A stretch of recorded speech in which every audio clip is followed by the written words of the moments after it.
The 76th session of the Senate in the second regular session of the 17th Congress is hereby called to order. Let us have a 1-minute silent prayer. Oh.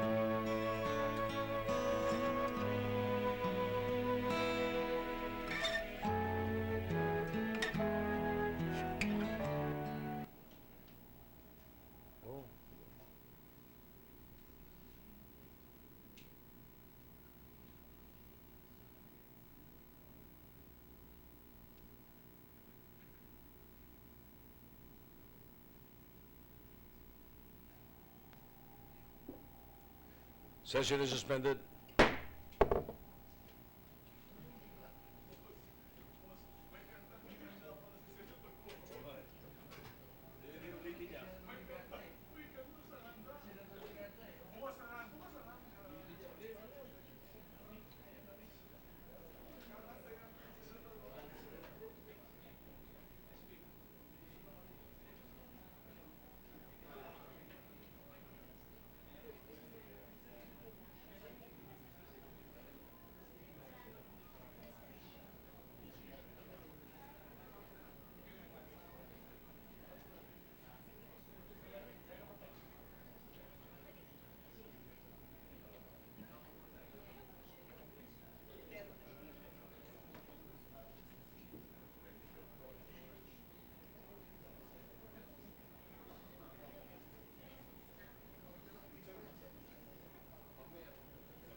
Session is resumed.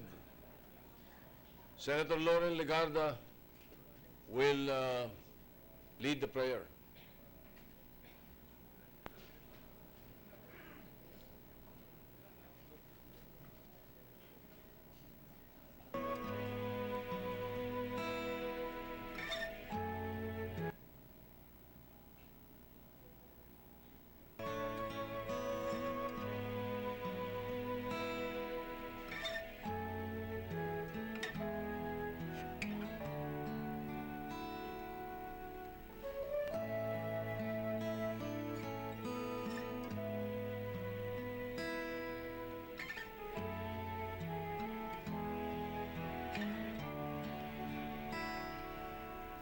I feel you in the wind, I see you in the trees.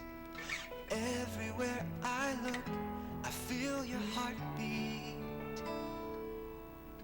Majestic mountains high, in every drop of rain.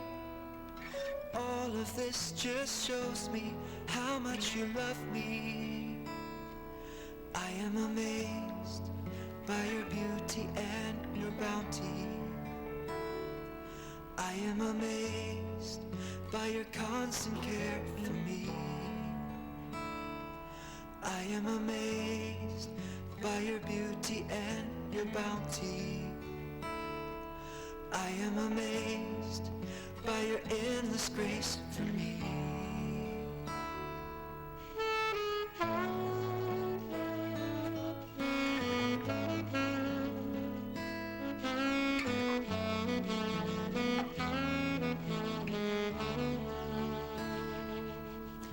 In every drop of dew, the rustling of the leaves, the chirping of the birds, a perfect symphony.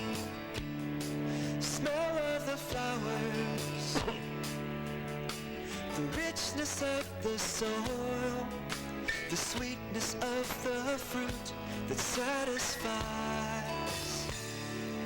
I am amazed by the symphony of your creation. I am amazed by your omnipresence. I am amazed by your beauty and your bounty.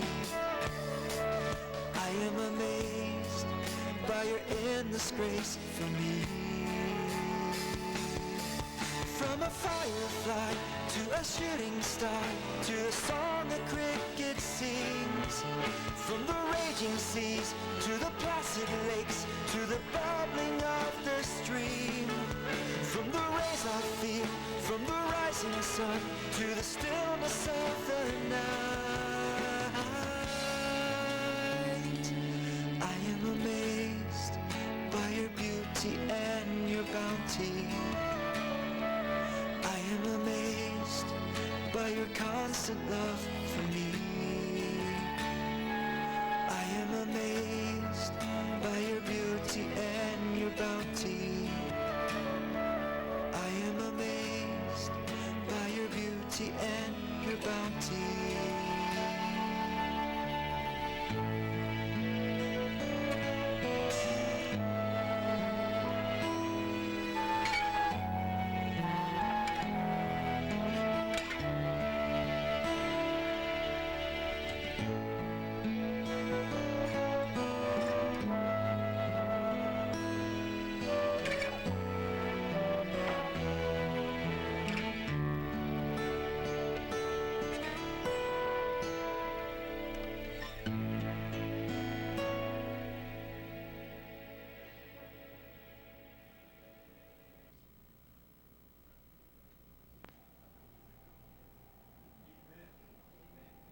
Amen. The Secretary will please call the roll. The Honorable Senators Angara, Aquino, Binay, De Lima, Drilon, Ejercito, Escudero, Gatchalian, Gordon, Honasan, Monteveros, Lacson, Ligada, Pacquiao, Pangilinan, Pimentel, Po, Recto, Trillanes, Villanueva, Villar, Sobere, Senate President Soto III.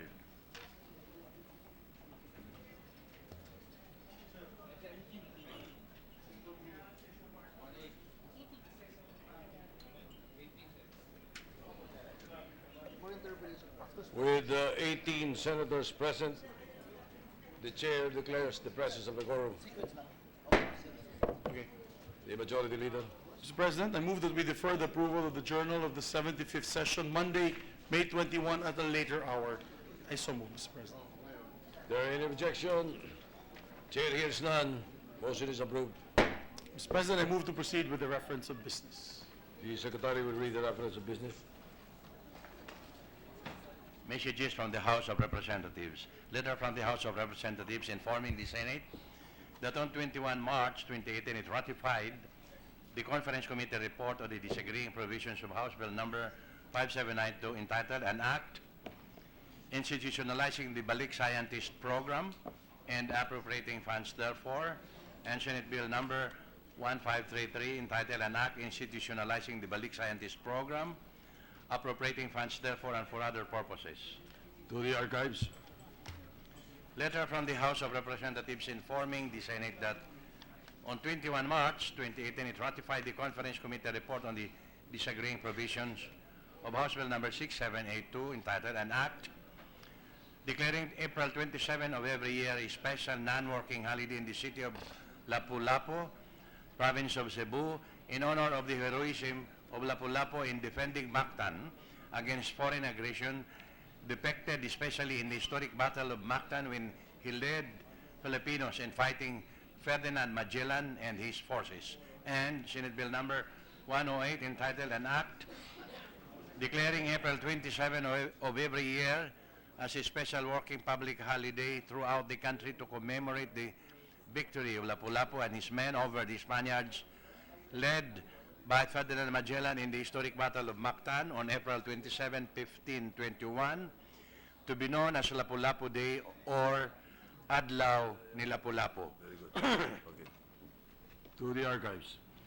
Letter from the House of Representatives informing the Senate that on 21 March 2018 it ratified the Conference Committee report on the disagreeing provisions of House Bill number 6772 entitled An Act Ensuring the Preservation and Management of Protected Areas, amending for the purpose Republic Act number 7586, otherwise known as the National Integrated Protected Area System Act of 1992, and Senate Bill number 1444 entitled An Act Declaring Protected Areas and Providing for Their Management, amending for this purpose Republic Act number 7586, otherwise known as the National Integrated Protected Area System Act of 1992, and for other purposes.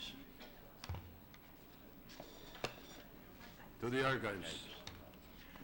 Letter from the House of Representatives informing the Senate that on 21 March 2018 it designated Representatives Aragones, Macapagal Arroyo, Teves Jr., Barbers, Cua, and Garvin Jr. as conferees to the Bicameral Conference Committee on the disagreeing provisions of House Bill number 6221 entitled An Act Establishing the Filipino Identification System, and Senate Bill number 1738 entitled An Act Establishing the Philippine Identification System.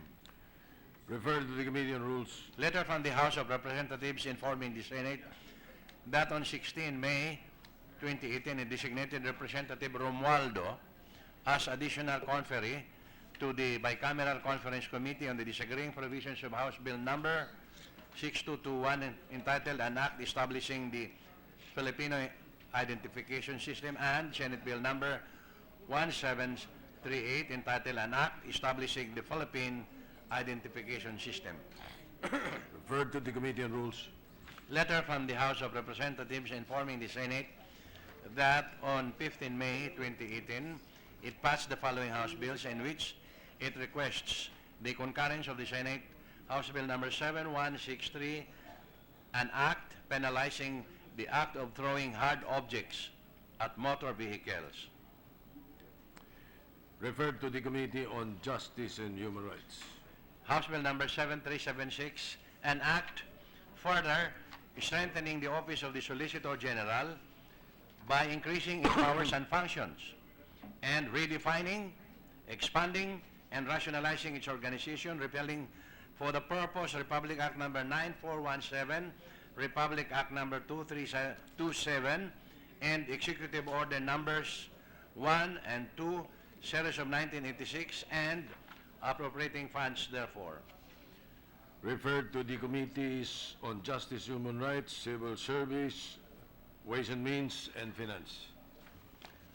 7436, an act abolishing the road board and providing for the distribution and management of the motor vehicles users charge collections, amending for the purpose of Republic Act Number 8794, entitled an act imposing a motor vehicle users charge on owners of all types of motor vehicles and for other purposes. Referred to the Committee on Rules. House Bill Number 5236, an act providing for the rank classification in the Philippine National Police, amending for the purpose of Section 28 of Republic Act Number 6975 as amended, otherwise known as the Department of the Interior and Local Government Act of 1990. Referred to the Committee on Public Order and Local Government.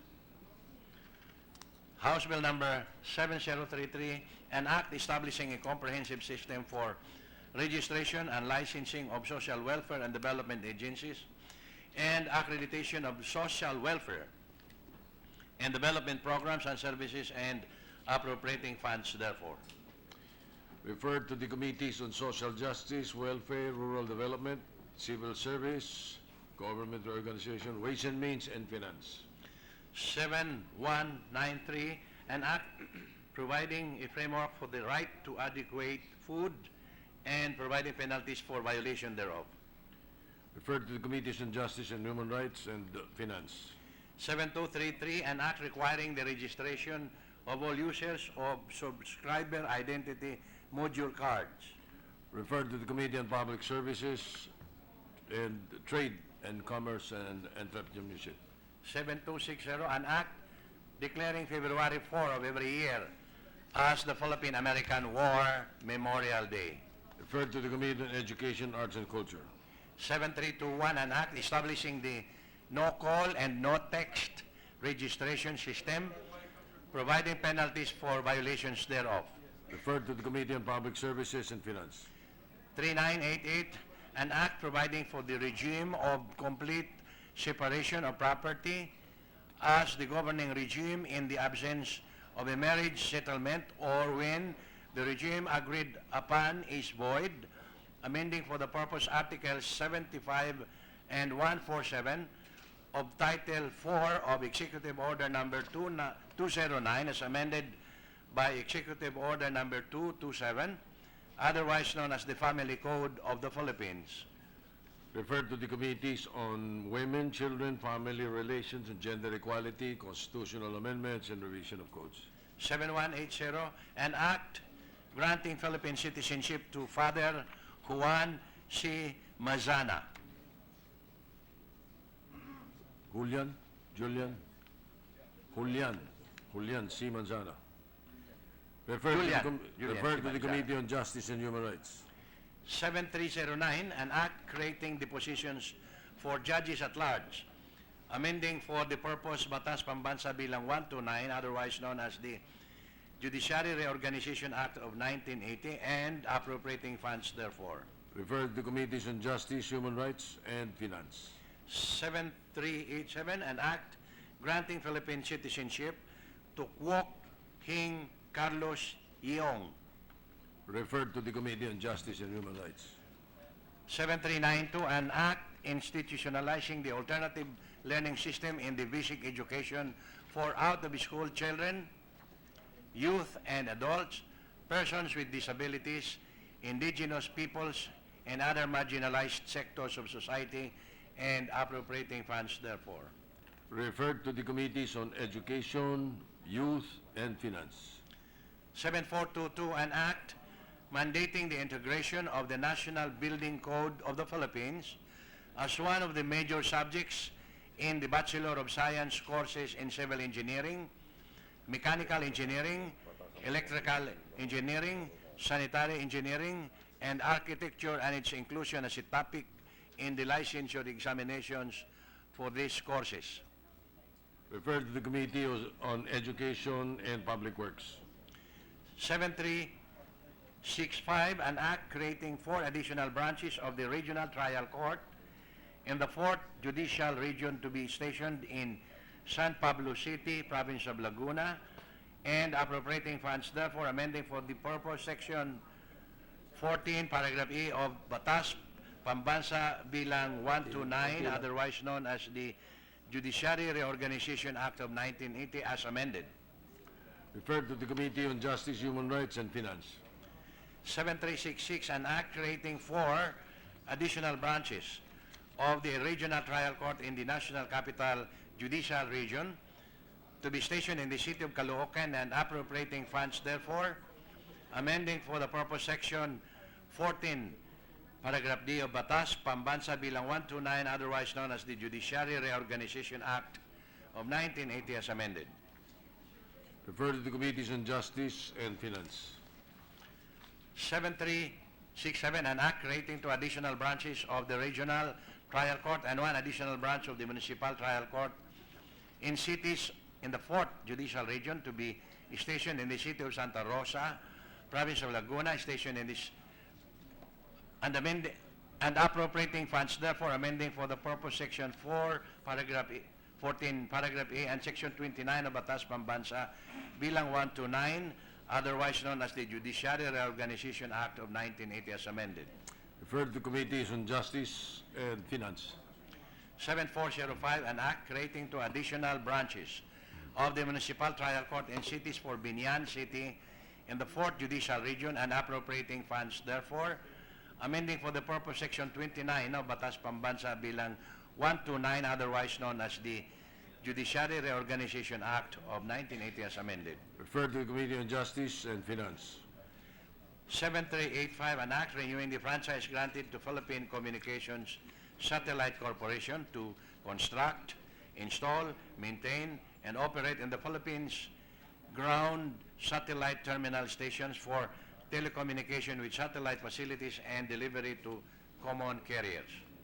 To the Committee on Public Services. 7386, an act renewing for another 25 years the franchise granted to the Andres Bonifacio College Broadcasting System, Inc., and the Republic Act Number 8120, entitled An Act Granting the Andres Bonifacio College Broadcasting System, Inc., a franchise to construct, maintain, and operate radio broadcasting stations and stations for television in the island of Mindanao for educational, cultural, and commercial purposes.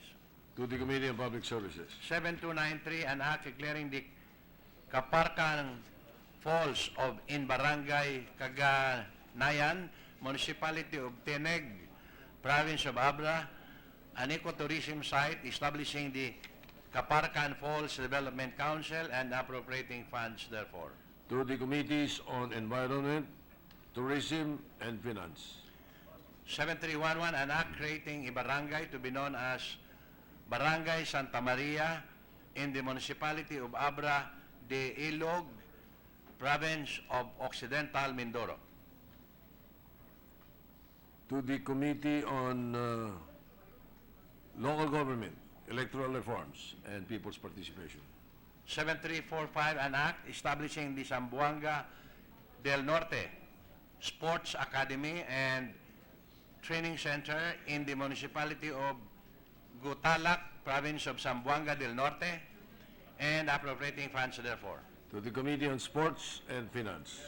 7355, an act converting the Ziga Memorial District Hospital in the city of Tabaco, Province of Albay, into an extension hospital of the Bicol Regional Training and Teaching Hospital, and increasing its bed capacity from 50 to 250 beds to be now known as the Dr. Lorenzo P.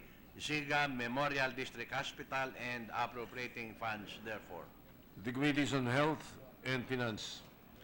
7363, an act renaming the province of Compostela Valley as the province of Davao de Oro. To the Committees on Local Government and Electoral Reforms and People's Participation. Bills on first reading, Senate Bill number 1812, an act amending Presidential Decree number 1612 or the anti-fencing law. Senator Aquilino Coco Pimentel III. To the Committee on Justice and Human Rights. 1813, an act prohibiting the use of trans fatty acids in food facilities. Senator Maria Lourdes Nancy Isbinay. To the Committees on Trade, Commerce and Entrepreneurship and Committee on Health.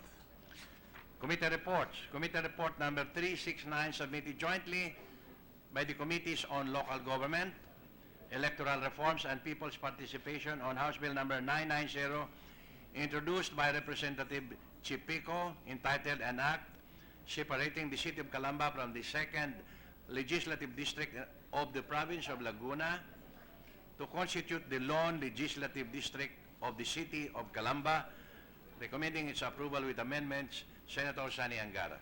To the calendar for ordinary business. Committee report number 370 submitted jointly by the Committees on Local Government, Electoral Reforms and People's Participation on House Bill number 6331, introduced by Representative Mercado, entitled An Act Providing for the Reapportionment of the Province of Southern Leyte into 2 legislative districts, recommending its approval with amendments. Senator Sani Angara. To the calendar for ordinary business. The Minority Leader is recognized. Mr. President, this is in relation to House Bill 7436, which is referred to the Committee on Rules. This is the bill which would abolish the road board. To my recollection, this chamber has approved our own version, sponsored by Senator Pacquiao, abolishing the road board. And it would appear that the House has approved their version.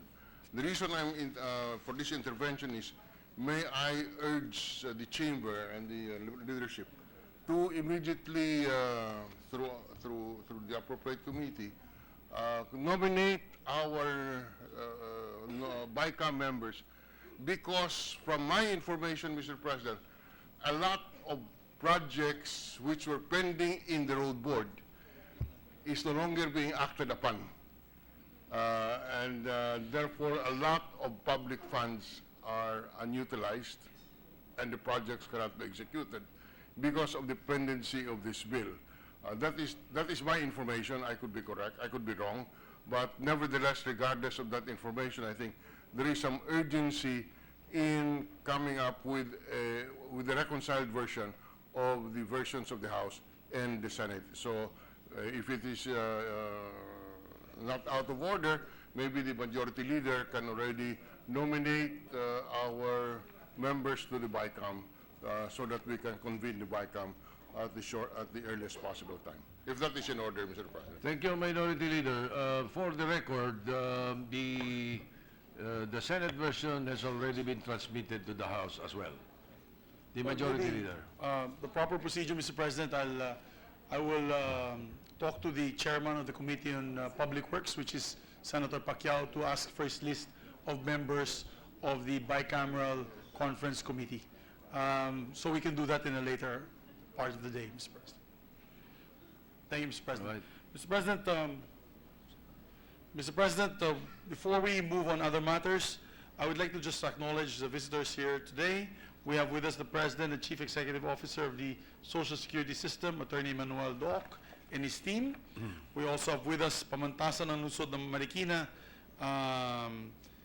special program on Bachelor of Arts Public Administration headed by Mr. Ray Daniel. We also have with us guests of Senator Manny Pacquiao. These are officials of Dolefield Agrarian Reform Beneficiaries Cooperatives from Polomolok, South Cotabato. And also we have with us the distinguished Secretary of the OPAP, the Peace Process, Secretary Jess Dureza and Undersecretary Nabil Tan, together with members of the Bangsamoro Transition Commission. We'd like to acknowledge our guest. Welcome to our guests. Welcome to the Senate. Mr. President, we are in receipt of two bicameral conference committee reports to be ratified. I'd start off first with the disagreeing provisions of Senate Bill number 1103 and House Bill 6915. This is the establishment of a PUP campus in Sablayan Occidental, Mindoro. With the permission of the body, may we recognize, Mr. President, the chairman of the Senate panel, Senator Chis Escudero, to give us the highlights of the BICAM report. I so move, Mr. President. Senator Chis Escudero is recognized. Thank you, Mr. President. Mr. President, I have the honor to report back to the chamber the bicameral conference committee report on the disagreeing provisions of Senate Bill number 1103 and House Bill number 6915 as follows. Number 1, conferees agreed to the Senate version and the House version be both used as the working draft. Section 1 of the Senate version was adopted as the short title. Sections 2 and 3 of the House version were adopted except for the words branch, while the word campus in sections 2 and 3 of the Senate version was adopted in the reconciled version. Section 4 of the House version was adopted as Section 4 of the reconciled version, but the word branch was deleted and replaced with the word campus. Number 5, sections 5, 6, 7, 9, 10, and 11 of the Senate version were deleted since these are already covered by the PUP Charter and other existing laws governing state universities and colleges. Number 6, Section 5 of the House version of the appropriations provision was adopted as Section 5 of the reconciled version. Number 7, Section 6 of the House version was adopted as Section 6 of the reconciled version. Number 8, Section 12 of the Senate version was adopted as Section 7 of the reconciled version. Number 9, Section 8 of the House version was adopted as Section 8 of the reconciled version. Number 10, that the title of the House version was adopted as the title of the reconciled version except the word branch, which was deleted and replaced with the word campus, which should now read as follows. An act establishing a campus of the Polytechnic University of the Philippines in the municipality of Sablayan, province of Occidental Mindoro, to be known as the Polytechnic University of the Philippines PUP Sablayan Campus, and appropriating funds therefore. I move, Mr. President, to adopt the bicameral conference committee report. So move. What does the majority leader say? Yes, Mr. President. Mr. President, I move that we adopt and ratify the bicameral conference committee report on the disagreeing provisions of Senate Bill number 1103 and the House Bill number 6915. The text of the joint explanation be inserted to the records of the chamber. I so move, Mr. President. Any objection? Hearing none, the bicameral conference committee report on the disagreeing provisions of Senate Bill 1103 and House Bill 6915 is hereby adopted and ratified. Thank you, Mr. President. Mr. President, we are in receipt of a copy of the bicameral conference committee report on the disagreeing provisions of Senate Bill number 1317 and House Bill number 64. This is an act strengthening compliance with occupational safety and health standards and providing penalties for violations thereof. With the permission of the body, may we recognize the chairman of the Senate panel, Senator Joel Villanueva, to give us the highlights of the bicameral report. Senator Joel Villanueva is recognized. Thank you very much, Mr. President. Thank you, Mr. Majority Floor Leader. Indeed, today is the day that the Lord has made, Mr. President, and on behalf of the Senate panel, to the Bicameral Conference Committee, Senator Frank Drilon, Senator Cynthia Villar, especially our seatmate, the always present and active member of the Committee on Labor, Senator Nancy Binay, whose active participation in the BICAM speaks volumes of her commitment to the welfare of our workers on the disagreeing provisions of Senate Bill number 64 and House Bill number 1317, an act strengthening compliance with occupational safety and health standards and providing penalties for violations thereof. I have the honor, Mr. President, to report to the body the bicameral report on the reconciled bill. Instead of reading the joint explanatory statement of this bicameral report consisting of 11 pages, may I be allowed to present the highlights of the reconciled bill and the joint explanation be inserted and considered read into the record. Mr. President, incident after incident has shown that workers' safety and health are neglected. In the past, countless Filipino workers have died and were injured because of workplace accidents. Last April 10, 2 men were killed and 6 others were injured after a metal crane in a construction site crashed onto a commercial building in Pasay City. 3 days ago, May 18, Lola Rosalinda Mendez, a 74-year-old street sweeper, died after a portion of a construction crane in Barangay Old Balara, Quezon City, toppled over her. Past and recent incidents show violations of safety procedures and protocols. Worker safety is clearly not a priority in our workplaces, not because employers or contractors are unaware of occupational safety and health standards, or OSH, but because a big part of the problem is apathy and complacency.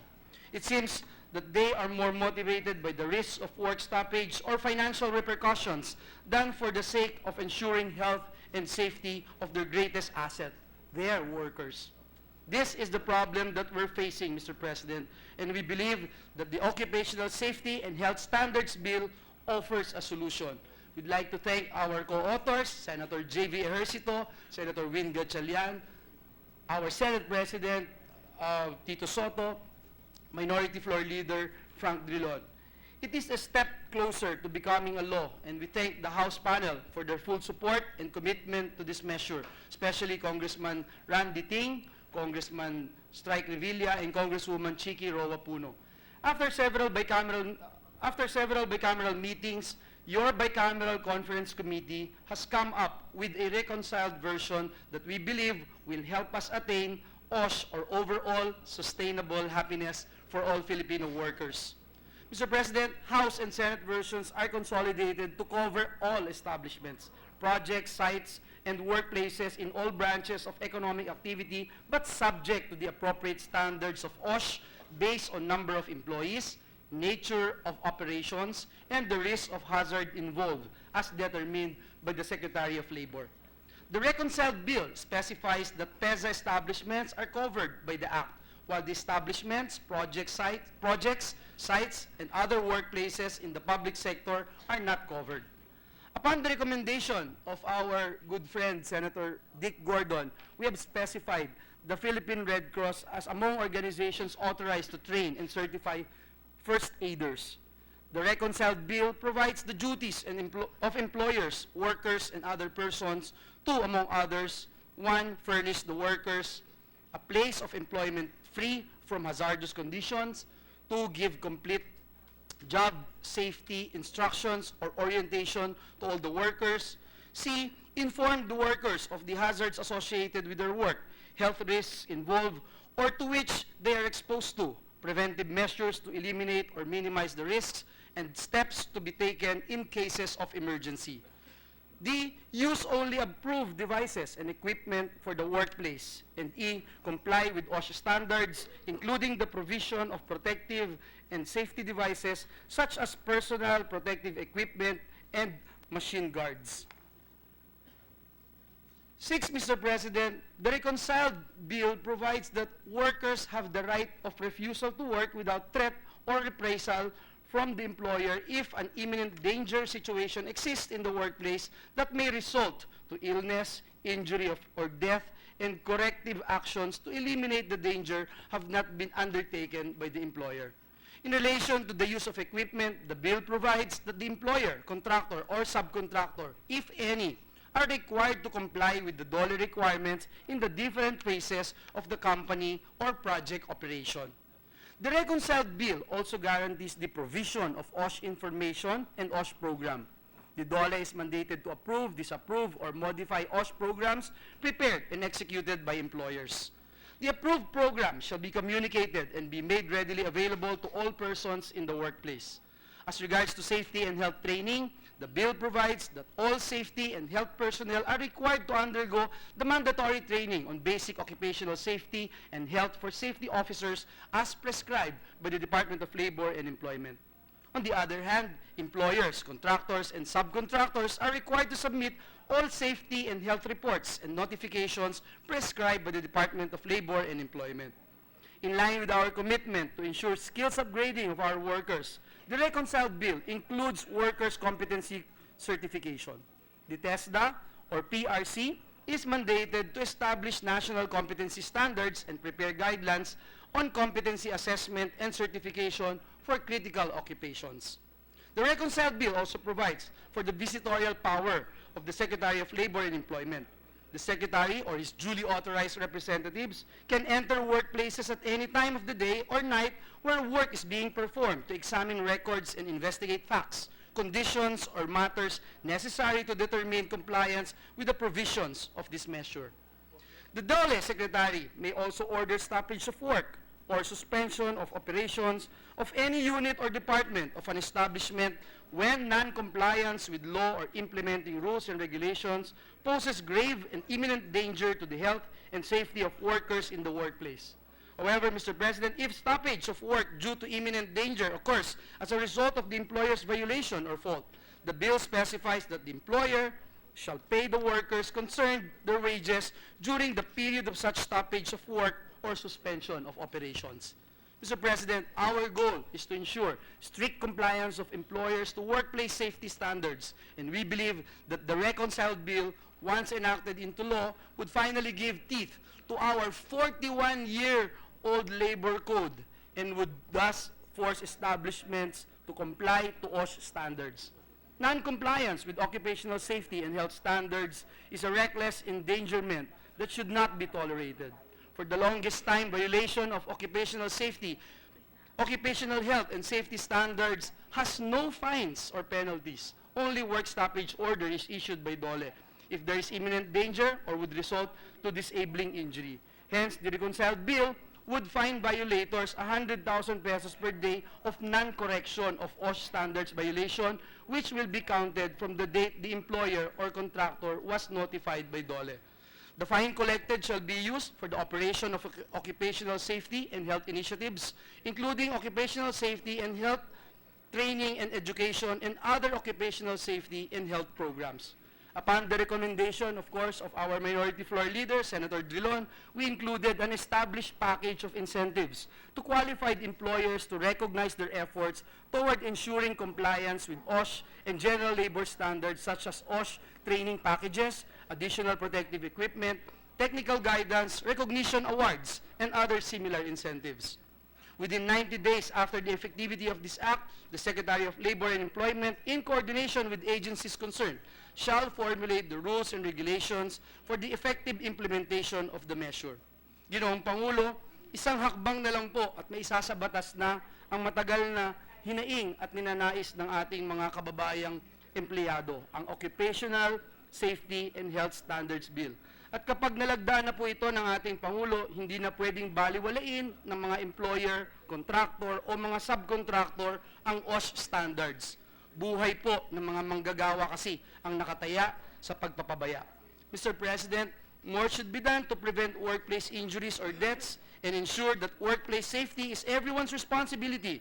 But in the future, through a clear and effective policies on occupational safety and health standards, we can attain a safe and healthy workplaces for all, a consciousness of safety in our everyday activity. In closing, again, Mr. President, allow me to say that the passage of this measure is indeed an important milestone to the Senate. I'm sure that the former senators who sponsored this measure in previous Congresses, Senator Manny Villar in 13th Congress, Senator Revilla in 14th and 15th Congresses, Senator Lapid and Senator Jingo Estrada in 15th Congress, Senator Miriam Defensor Santiago, 14th and 15th Congresses, among others, would be very proud of this outcome. And also, let me reiterate my utmost thanks, special thanks and appreciation to all our colleagues for their keen interest and support to this measure, most especially our former Senate President, Senator Coco Pimentel, our former Senate Majority Floor Leader, now our Senate President, Senator Tito Soto, our Senate Minority Floor Leader, Frank Drilon, especially for scrutinizing the measure and introducing amendments, and thus a very great improvement had been made in the bill. Senator Cynthia Villar, Senator Nancy Binay, our good friend Senator Dick Gordon, Senator Mig Subiri. Again, Mr. President, after 4 Congresses, this bill is likely to see the light of day, and once signed into law by the President, I'm sure it's going to be a resounding victory to all of our workers. With the aforesaid, Mr. President, I move for the ratification of the Bicameral Conference report on the disagreeing provisions of Senate Bill number 64 and House Bill number 13 17, or an act strengthening compliance with occupational safety and health standards and providing penalties for violations thereof. I so move, Mr. President. Majority Leader. Thank you, Mr. President. Mr. President, I move that we adopt and ratify the bicameral conference committee report on the disagreeing provisions of Senate Bill number 1317 and House Bill number 64, with that the text of the joint explanation be inserted into the records of this chamber. I so move, Mr. President. Any objection? Hearing none, the bicameral conference committee report on the disagreeing provisions of Senate Bill 1103 and 1317, Senate Bill 1317 and House Bill 64 is hereby adopted and ratified. Thank you, Mr. President. Mr. President, with the permission of the body, I move to transfer from the calendar of ordinary business to the calendar for special orders Senate Bill number 1753 under Committee Report number 300. Mr. President. Any objection? There being none, motion is approved. With the permission of the body, I move to consider Senate Bill number 753 under Committee Report number 300. Committee Report 300. Yes, Mr. President. Any objection? Chair hears none. Motion is approved. May we ask the Secretary to read the title of the measure, Mr. President? Secretary will read the title. An act rationalizing and expanding the powers and duties of the Social Security Commission to ensure the long-term viability of the Social Security system, further amending for the purpose Republic Act number 1161 as amended by Republic Act number 8282, otherwise known as the Social Security Act of 1997. Mr. President, to sponsor the measure, may we ask the Chair of the Committee on Government Corporations and Public Enterprises, Senator Richard Gordon, to be recognized to deliver his sponsorship speech. Senator Richard Gordon is recognized.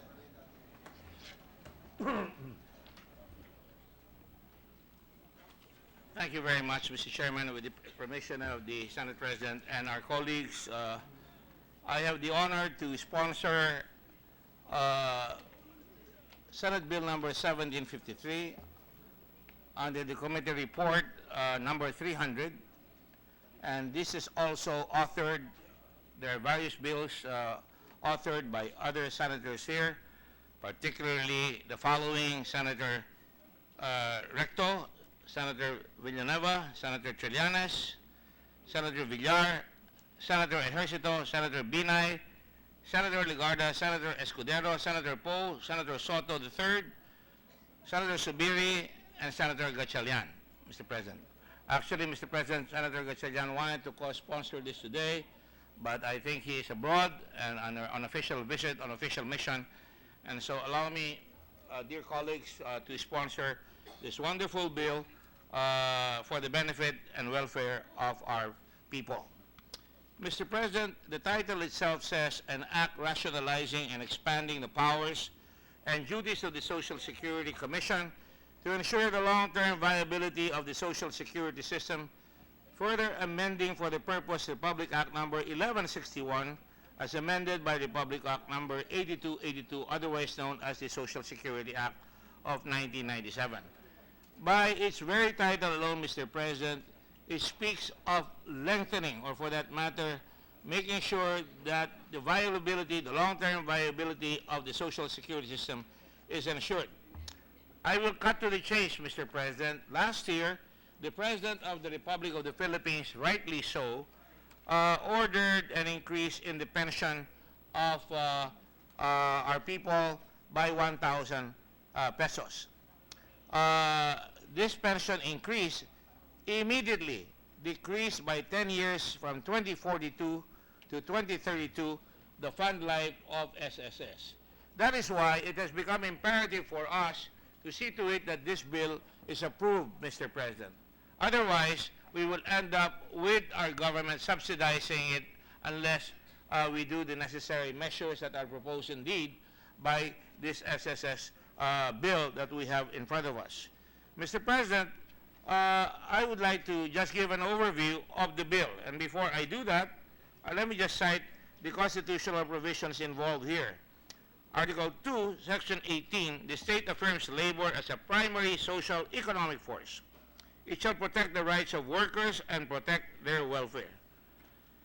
Article 13, Section 3, Mr. President, speaks about the state shall afford full protection to labor, local and overseas, and I emphasize local and overseas, organized and unorganized, and provide full employment and equality of employment opportunities for all. Under Article 13, Section 1 as well, the Congress shall give highest priority to the enactment of measures that protect and enhance the right of all the people to human dignity, and I emphasize human dignity, and reduce social, economic, and political inequalities, and remove cultural inequalities by equitably diffusing wealth and political power for the common good. To this end, the state shall regulate the acquisition, ownership, use, and disposition of property and its increments.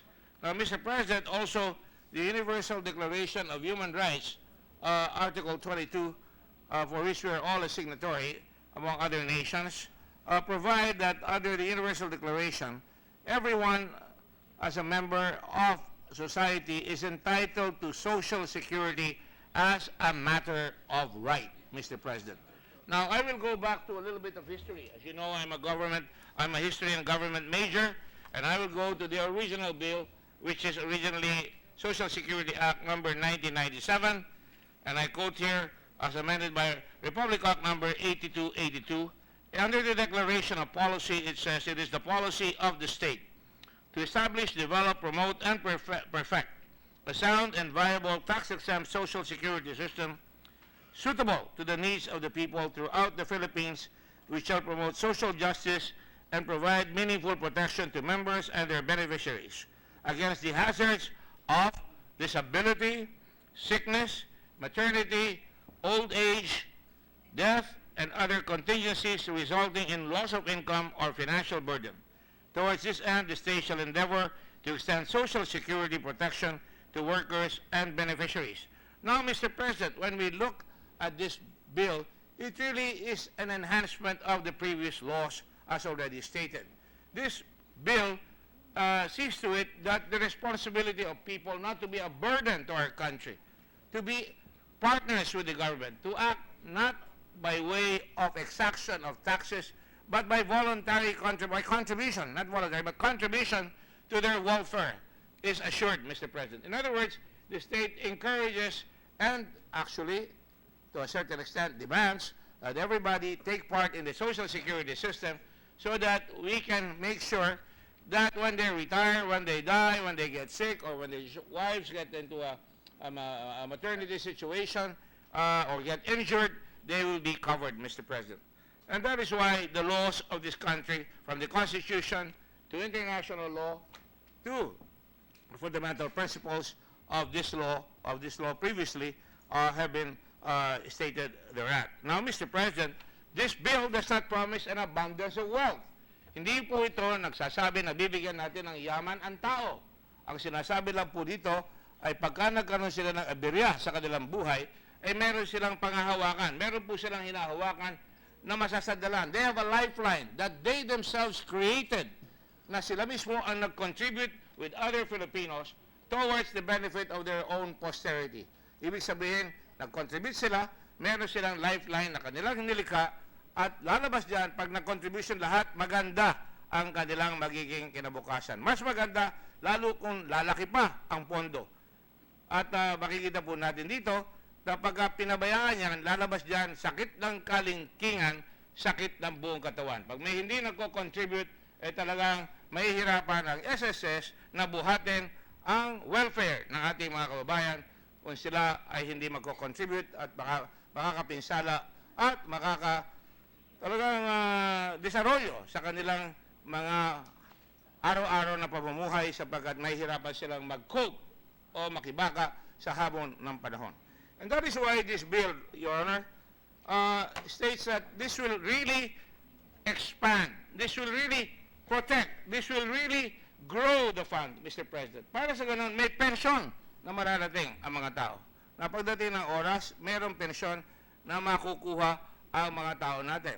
Ang ibig po sabihin niyan, kailangan ang pondo ay nililikan natin At para maiwasan natin na ang gobyerno, katulad ng halos mangyari sa Amerika about a decade ago under President Bush, ay halos mag-abono ang SSS ng Amerikano para mabayaran yung mga SSS benefits sa mga tao.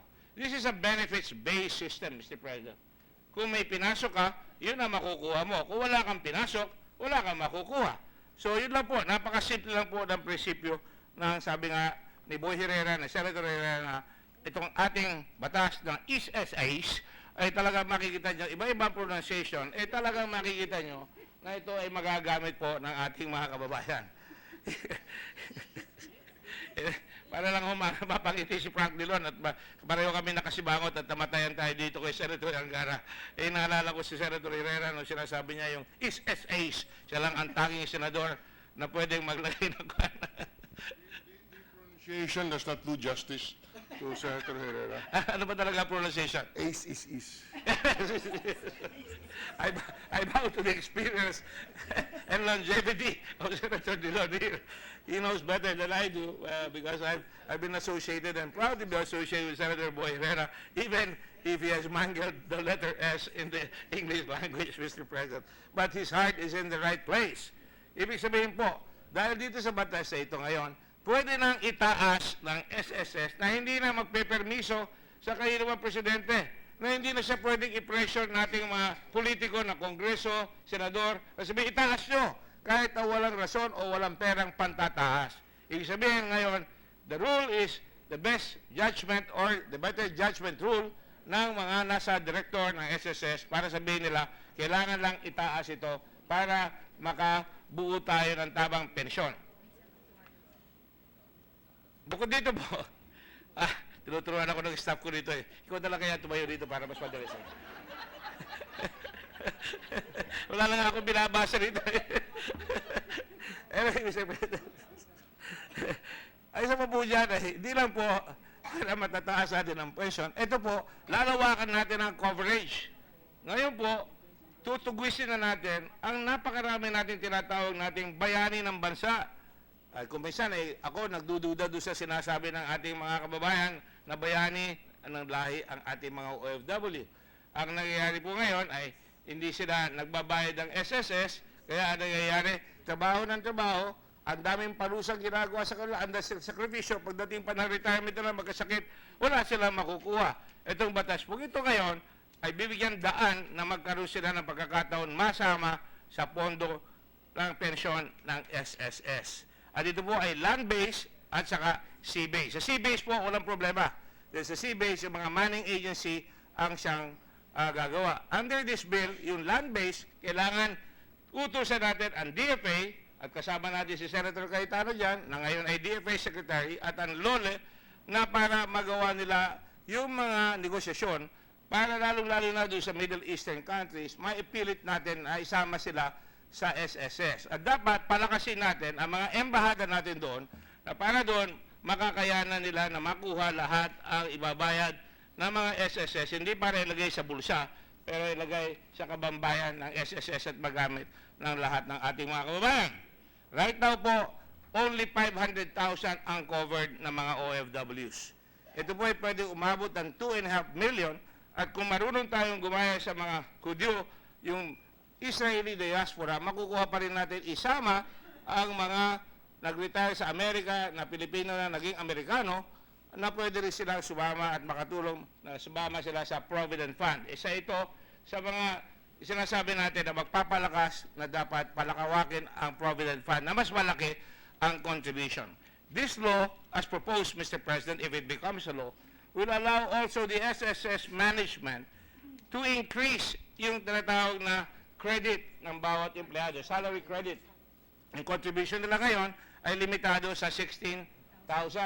At napakababa po na makukuha. Eventually, under the leadership of the SSS, dapat pwede nilang itaas ng 20,000 or 30,000. Sila ang magsasabi kung kakayanin na nung kanilang actuarial survey yung sinasabi dati yan. Basta po ninyo on board, yan po ang current SSS benefits. Based on maximum monthly salary credit na 16,000, ang sickness benefit abot ng 480, maternity benefit 41,600, at dalawa yung maternity benefit. cesarean section, 32,000, at yung funeral benefit, 29,600. Ito rin pong batas na ito na pinopropose natin ay magbibigay daan ng SSS board, pwede na silang mag-invest. Bakit ba natin ginagapos yung SSS? Kasi ang batas po natin kung mag-isam para tayong 10 commandments, thou shalt not steal, thou shalt not kill. Dapat turuan natin ang batas natin what they can do to better and to expand and to grow the wealth of SSS para mabigyan ng tama na contribution at para magamit yung pera sa pinakamaganda. Right now, limitado sila sa treasury bonds. Naabot lang ng 4%, 5%. Pwede naman silang pumasok sa mga stocks. Depende na sa kanila yan. Siyempre, pag nagkabalik sila, talagang matatabahan ang SSS. Kaya dapat mag-ingat sila dyan. At gano'n rin yung pwede nilang pasukan, yung public-private partnership na ginagawa ng mga ayala, ng mga mayayaman na bisnegosyante. Bakit ang manggagawa? Hindi natin sila payagan makagawa rin ng PPP projects, the road, buildings, capital market development, etc. So ito po ay magbibigay na ng kaluwagan at flexibility sa tinatawag nating liderato ng SSS. Sa madaling sabi, it will grow the base, expand the base, and avoid the situation where the government will shoulder pension benefits. Now, we will also protect the fund. Halimbawa po, when I was senator for the first time here, in 2009, ako po nag-author ng isang batas dito na kinondon po natin yung mga hindi nakakabayad na employers. Ang akin po ninyo, nung kinondon po natin yan, hindi naman nalugi ang gobyerno, nalugi ng konti doon sa penalty. Hindi naman na makukuha sapagkat lumaki na at bumulwak na yung penalty. Pero dahil dito po, record-breaking, ang nakuha nung kinondo niya na umabot ng 3.5 billion pesos halos. Ayan po, nakikita nyo, enabling law in 1985, ang number of employers, 22,849 na hindi nakakabayad, delinquency covered was 159 million. In 1997, na condemnation, umabot ng 859 million. Pero nung kinondoon po natin in 2010, at tumahangal pa ang SSS na 6 months lang, dapat mas mahaba, mas malaki dapat ang nakuha doon sa condemnation na umabot ng record-breaking 3.4 billion pesos. Kaya po, talagang minahalaga po natin yan at sinama natin dito na pwede na silang mag-condone.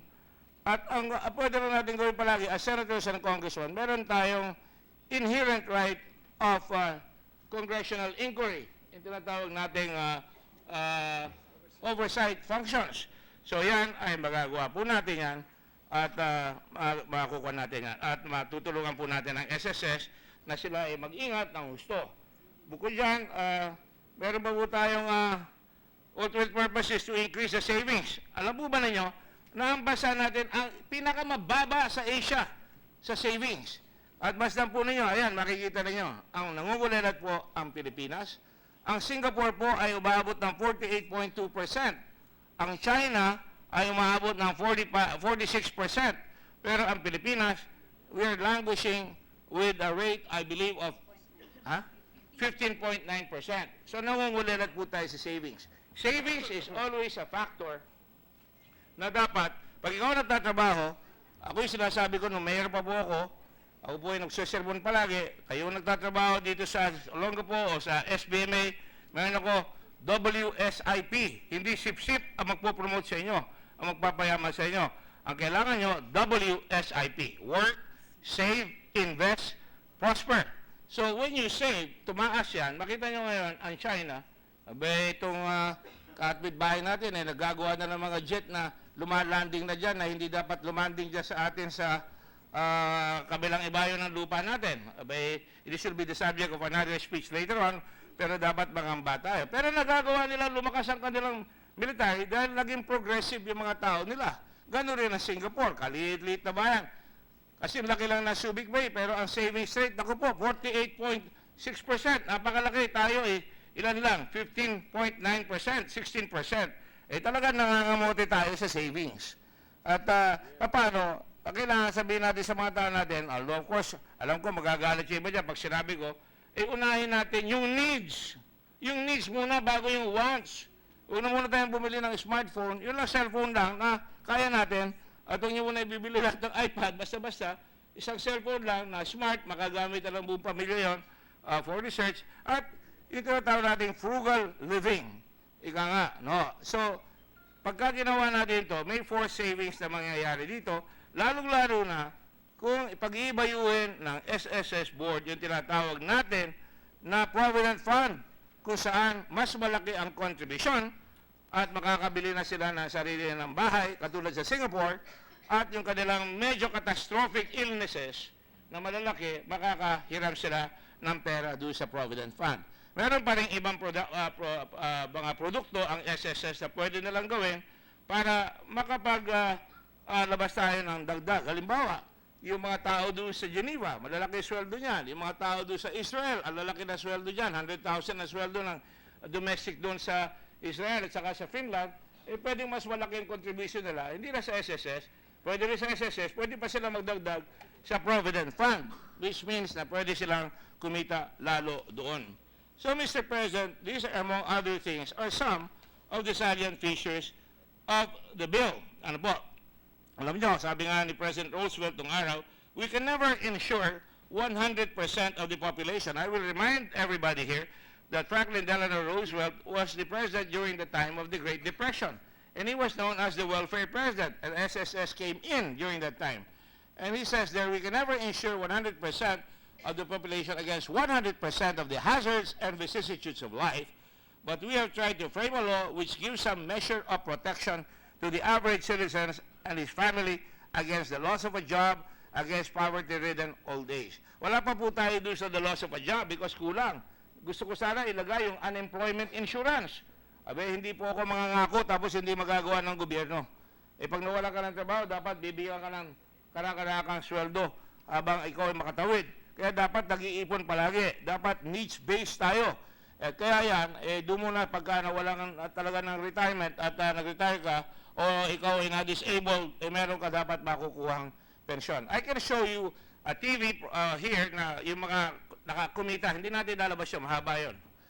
Pero makikita nyo, marami hong natutulungan ng SSS na nagre-retire, na-injure, o nanganganak na nakukuhanan nila yung SSS fund. Nung ako po may radio program, madalas ako tumatawag si SSS, pero isang tao doon na napakasipag, si May Ann Francisco, na talagang naasahan ko, pag tinanong ko, ito, kailangan ng tulong nito, na ibibigay ko. Ang maramihan ng mga SSS employees ay masisipag po yung mga yan at gustong tumulong.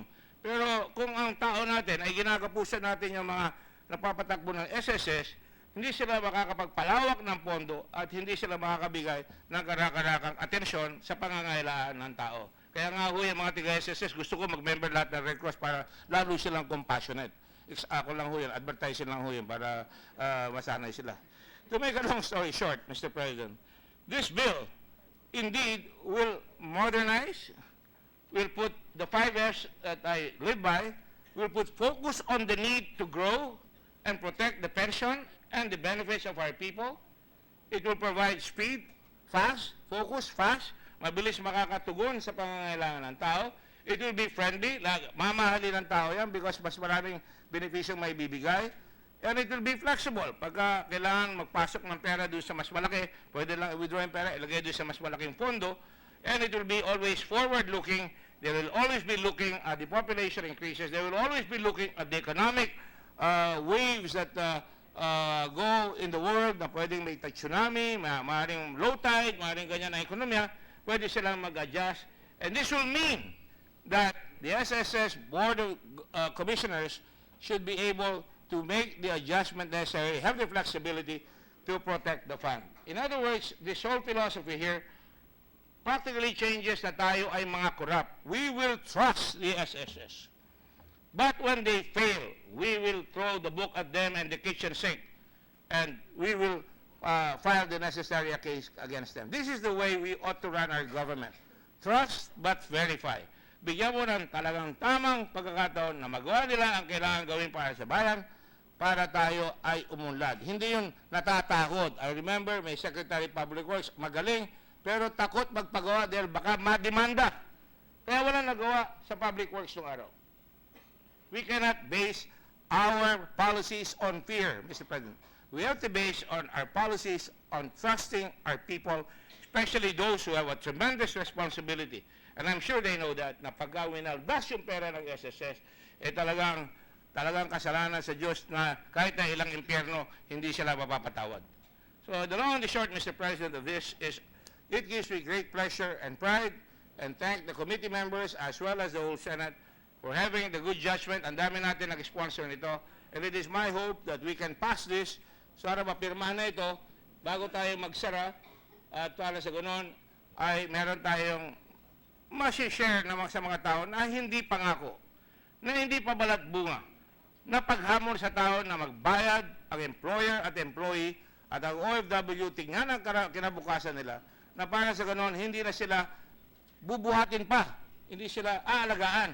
Ibig sabihin sila mismo ang siyang magbubuhat ng kanilang kinabukasan, katulong ang kanilang gobyerno na ngayon ay gumagawa ng paraan para umangat ang Pilipinas at tumaas hopefully ang savings rate.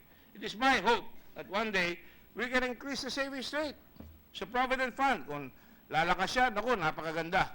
Sapagkat at least tataas ang savings rate natin. At pagka may pera ang bangko, may pang-infrastructure. Pag may pera ang SSS, may pang-infrastructure. That means we can create jobs as well. That is the cycle of development, and that is the whole reason why there is an SSS. Principally, to protect the people, their pension, from disease, from injuries, their widow, their wives during maternity, and also to allow for dignity for the Filipino na siya ang nagbibigay, hindi para makabigat, para makagaang sa lahat. Wala na yung sakit ng kalingkingan, sakit ng buong katawan, ngunit ang nangyayari, buong katawan ay gumagalaw para mabuhat ang ating bansa para finally umunlad, di lamang ang sarili, ulit ang buong sambayanan. Thank you very much, Mr. President. The Majority Leader.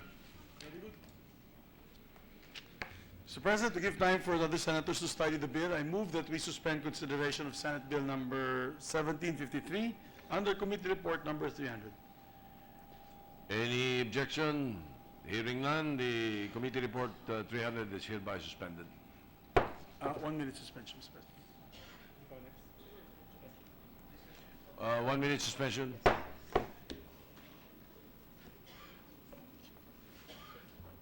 Ready? UK Ralph na amendment, ikaw na bala. Ready to resume, Mr. President. Yes, Grace. Pam. Pam? Bahala ka.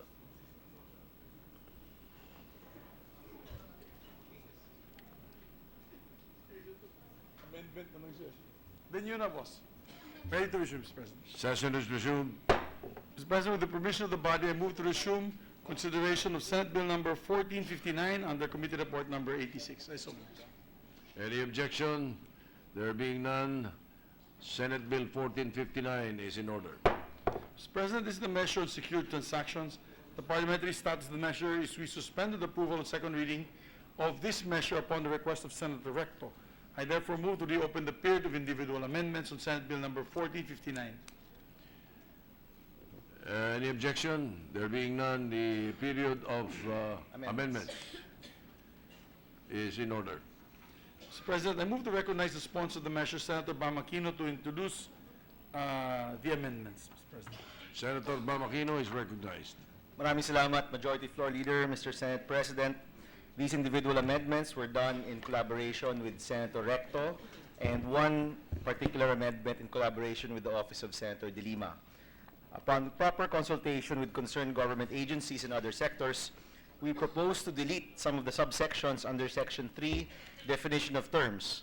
Most of these terms to be deleted are already covered under the Civil Code of the Philippines, Consumer Act of the Philippines, PDIC, Intellectual Property Code, Financing Company Act, Securities Regulation Act, Negotiable Instruments Law, Financial Rehabilitation, and Insolvency Act, and other pertinent laws. In short, Mr. President, nahahanap na po ang mga ito sa ibang mga batas, kaya tatanggalin na lang po natin dun po sa ating body.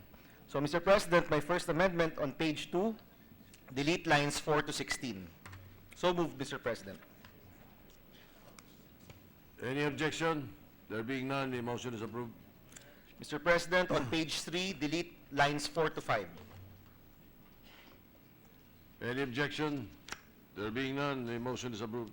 On page 4, delete lines 18, if I may, Mr. President. On page 4, delete lines 8 to 20.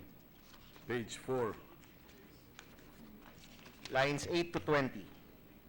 Delete. Any objection? There being none, motion is approved. On page 5, delete lines 1 to 19. Delete page, lines 1 to 19, page 5. Any objection? There being none, motion is approved. On page 6, delete lines 8 to 20. 8 to 20 on page 6. Any objection? There being none, motion is approved. On page 7, delete lines 1 to 9. 1 to 9, lines 1 to 9 on page 9. Any objection? page 7, Page Mr. 7, President. Page 7. Any objection? Chair hears none. Motion is approved. Mr. President, on page 7, delete lines 16 to 20. Page 7, 16 to 20. Any objection? There being none, motion is approved. On page 8, delete lines 17 to 18. Page 8, 17 to 20. 17 to 18, 17 Mr. to President. 18. 17 to 18. Any objection? Chair hears none, motion is approved. On page 9, delete lines 1 to 7. Lines 1 to 7 on page 9. Any objection? There being none, motion is approved. Mr. President, I move that the subsections be relettered accordingly. Any objection? Motion is approved. Mr. President, on page 9, section 4, scope of the act, delete lines 17 to 21 until page 10, lines 1 to 9, and replace it with the following paragraph. Scope of the act. This act shall apply to all transactions of any form that secure an obligation with movable collateral, except interests in aircrafts subject to Republic Act number 9497 or the Civil Aviation Authority Act of 2008, and interests in ships subject to Presidential Decree number 1521 or the Ship Mortgage Decree of 1978, period. So moved, Mr. President. Any objection? Motion is approved. Mr. President, on page 10, line 17, delete the phrase, "in writing signed by the grantor, comma, and replace it with, "contained in a written contract signed by the parties, period." So moved, Mr. President. Any objection? Motion is approved. On the same page, Mr. President, and line, no? Same page and line. On the Still on same page page, 10. Mr. President, line 19, delete comma and colon and replace it with a punctuation mark, period. So moved, Mr. President. Any objection? There being none, motion is approved. Mr. President, on page 10, same page, delete lines 20 to 21 until line 1 of page 11 and insert the following. The security agreement shall likewise provide for the language to be used in agreements and notices. The grantor shall be given the option to have the agreement and notices in Filipino. The Department of Finance shall prepare model agreements in plain English and Filipino. So moved, Mr. President. Any objection? There being none, the motion is approved. Mr. President, on page 11, delete lines 2 to 14. Lines 2 to 14. Any objection? There being none, the motion is approved. On page 14, delete lines 3 to 10. So moved, Mr. President. 3 to 10. The entire section 13. Yes, Mr. President. Any objection? There being none, motion is approved. On page 16, delete lines 3 to 5. So moved, Mr. President. Section 17. Yes, Mr. President. Any objection? There being none, motion is approved. On page 19, delete lines 13 to 21 until lines 1 to 20 of page 20 and lines 1 and 2 of page 21, otherwise called section 25, Mr. President. Delete But- the whole section 25. But you're retaining the title. You're retaining the title, section 25. Yes, Mr. Customary President, we'll be exception. introducing a new paragraph. All right, any objection? Chair hears none, motion is approved. Then, Mr. President, to insert under section 25, this paragraph to be read as follows.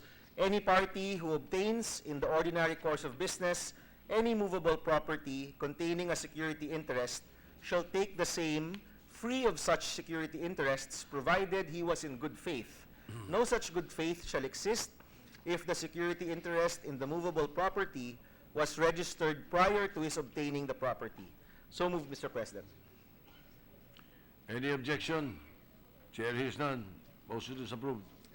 On page 23, Mr. President, delete lines 4 to 19. You will not re-letter the section yet? Mr. President, we have a few more changes, and we will move later For on. the Mr. President. re-lettering? Yes, Mr. President, All right, later on. proceed.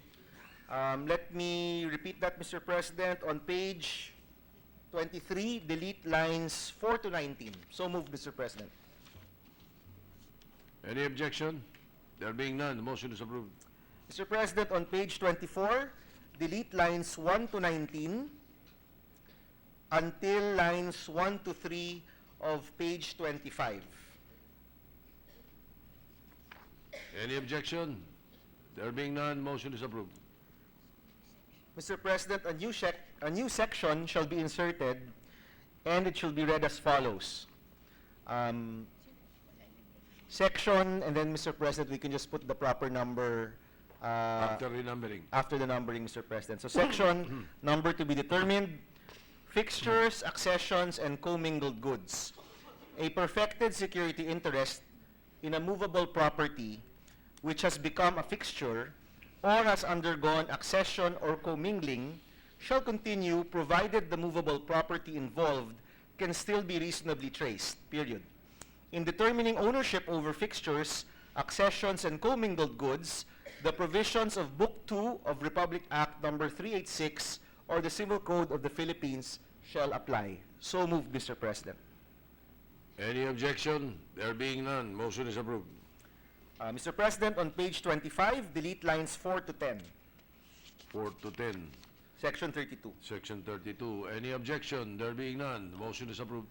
Mr. President, on page 34, delete lines 16 to 21 up to lines 1 to 3 on page 35. It's also section 52, Mr. President. Are you deleting the entire section, or Yes, you Mr. President. we introduce a new? We're deleting the whole section, Mr. President. All right. Any objection? There being none, the motion is approved. Mr. President, I move that the subsequent sections be renumbered accordingly. So moved. Motion to renumber the sections. Any objection? There being none, motion is approved. Mr. President, in keeping with our deletions, finally, Mr. President, we move to delete on page 43, line 11, until page 49, line number 2. This is the whole chapter 7, Mr. President. The So entire moved. chapter 7 is being deleted. Yes, Mr. President. Any objection? The chair hears none, the motion is approved. Mr. President, I move that the subsequent sections be renumbered accordingly. Motion to renumber. Any objection? The motion is approved. And Mr. President, I move that any referral to the updated renumbered sections shall be reflected on the provisions of the bill. So moved, Mr. President. Any objection? Motion is approved. Mr. President, before I end, I would like to thank Mr. President. If I'm not mistaken, no other senators indicated their intention to amend, Mr. President. I'd like to thank the team of Attorney Abad and former Secretary Gary Teves for helping us with the Secured Transactions Act, now known as the Private Property Rights Act, Personal Property Rights Act, Mr. President. And truly, Mr. President, this bill will hopefully unlock more capital for our micro, small, and medium enterprises. So with that, Mr. President, I'd like to thank your patience and the patience of the Majority Floor Leader. Thank you so much, Mr. President, for your time. And I end my amendments, Mr. President. Salamat po. Thank you, Senator Aquino. What is the pleasure of the Majority Leader? Thank you, Mr. President. Before we move to approve on second reading, we'd like to request Attorney Tony Abad a shot of single malt. That's just a joke, Mr. President. And of course, Tito Guy, but I don't think he's allowed to drink anymore. Mr. President, there being no other senators to make reservations, who made reservations rather, to introduce individual amendments, I move to terminate the period of amendments for Senate Bill number 1453 1459 under Committee Report Number 86. There is a motion to terminate the period of amendments for Senate Bill 1459. Any objection? Chair hears none. Period of amendments hereby closed. And I believe this has the permission of the Minority Floor Leader, since this is a minority-sponsored measure. Anyways, we'd like to move, Mr. President, to approve on second reading Senate Bill Number 1459 under Committee Report Number 86. I so move. Motion to approve on second reading Senate Bill 1459 under Committee Report 86. Is there any objection? There being none, Senate Bill 1459 is approved on second reading. Mr. President, I move to suspend consideration of Senate Bill Number 1459 under Committee Report Number 86. Any objection? The motion is approved. Grace, you're up.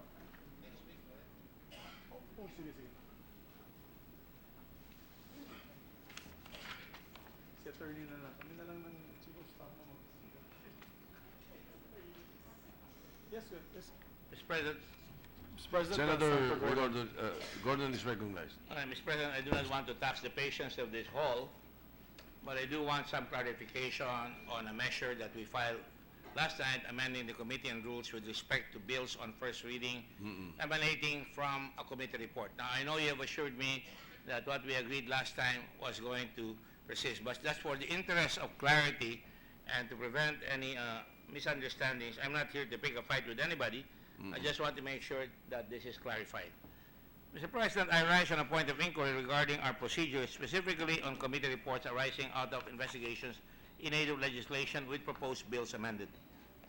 I ask for my colleagues' indulgence as the recent ruling which sought to amend Section 65, Paragraph 3, does not, to me, clarify the situation that the Blue Ribbon Committee finds itself invariably in. We submit our committee reports almost always with religiosity, with accompanying bills, proposing legislation, or amendments to current legislation. This is really in answer to people who say we don't do anything, we don't file a bill after a committee investigation. And that's why this representation has been doing a lot of proposals after each committee report. Now, our Constitution provides at Article 6, Section 26, Paragraph 2, no bill passed by either house shall become a law unless it has passed 3 readings on separate days and printed copies thereof in its final form have been distributed to each member 3 days before its passage. Now, Mr. President, the Constitution does not specify the shape, manner, or form of how the 3 readings are to be precisely achieved. Instead, the Constitution has committed this duty to each House of Congress. Thus, Article 6, Section 16, Paragraph 3, each House may determine the rules of its proceedings, punish its members for disorderly behavior, and with the concurrence of 2/3 of all its members, suspend or expel a member, period. A penalty of suspension when imposed shall not exceed 60 days. Thus, in accordance with Paragraph 3, Section 16, Article 6 of the Constitution, we as a body have the power to so decide the rules of our proceedings, including defining what would constitute a first or a second reading. The Senate has exercised the power by adopting the current rules of the Senate. Our rules say that the first reading is when they are read for transmittal to the corresponding committee. Rule 22, Section 65, Paragraph 3 of our rules also say, and I quote, when a committee bill is presented with a report, the reading on the same together with the title of the bill shall be considered as first reading, Mr. President. The most recent ruling of the Committee on Rules states, if we are to interpret Section 65 of the Senate rules by considering an attached bill of a committee report of a Senate inquiry being part of its recommendations to be in the first reading already, it would run counter to the constitutional provision which states that the bill should pass 3 readings. The ruling and attached amendment, if allowed to stand, will, I believe, result in consequences that will waste the precious time of the Senate. The Blue Ribbon Committee and other committees that may report out a committee report resulting either from a resolution or on its own initiative, and the Blue Ribbon Committee can motu proprio conduct investigations involving accountability of public officials, such as malfeasance, misfeasance, and nonfeasance, could or well include proposed bills in keeping with the investigation in aid of legislation functions. The bills attached to such reports will now have to be parceled out or referred to a proper committee, so it can be considered as having been read on first reading. The Blue Ribbon Committee thus will have none more to do with the attached bill, whether it is heard in committee, whether a committee will draft a committee report, sponsor it, defend it, etc. And if the committee to which the attached bill had been referred to decide to act on it, a repetition of hearings by the Blue Ribbon already conducted, studies made, research undertaken, etc. will now have to be repeated per force. Thus, this emasculates the constitutionally committed power of the committee to conduct inquiries in aid of legislation. Section 21, Article 6 of the Constitution provides that the Senate or the House of Representatives or any of its respective committees may conduct inquiries in aid of legislation in accordance with its duly published rule of procedure. In the 14th Congress, there were 12 proposed legislation attached to Blue Ribbon Committee reports. None became law. In the 15th Congress, there were 16 bills, 12 bills in the 16th Congress, or a total of 40 proposals that died while languishing in committee bowels, Mr. President. Namamatay lahat yung bill. Pagkatapos imbestigahin, nag-conduct na mahabang investigasyon, ang haba-haba, tapos ibabasa sa ibang committee, kung hindi interesado yung committee, patay yung bill, hindi na papag-usapan. At yan nga ang ating nakikitang empirical data. Almost 40 bills have died in committee reports, in committee. If, however, we devise a rule that will consider an attached bill to a committee report as a consequence of an investigation as deemed to have been read on first reading, we save precious time and money. Put premiums on substance over procedural formalities. After all, Mr. President, technicalities should always give way to substantial justice, Mr. President. C, prevent an absurdity that may occur when the committee so which an attached bill has been referred to either disagrees or contradicts the findings in the committee report that had conducted an investigation. Committees like the Blue Ribbon Committee will just become a political eunuch. It has been emasculated. Its ability to perform will no longer be there because they have practically emasculated the committee. The Constitution requires 3 readings for a bill to become law.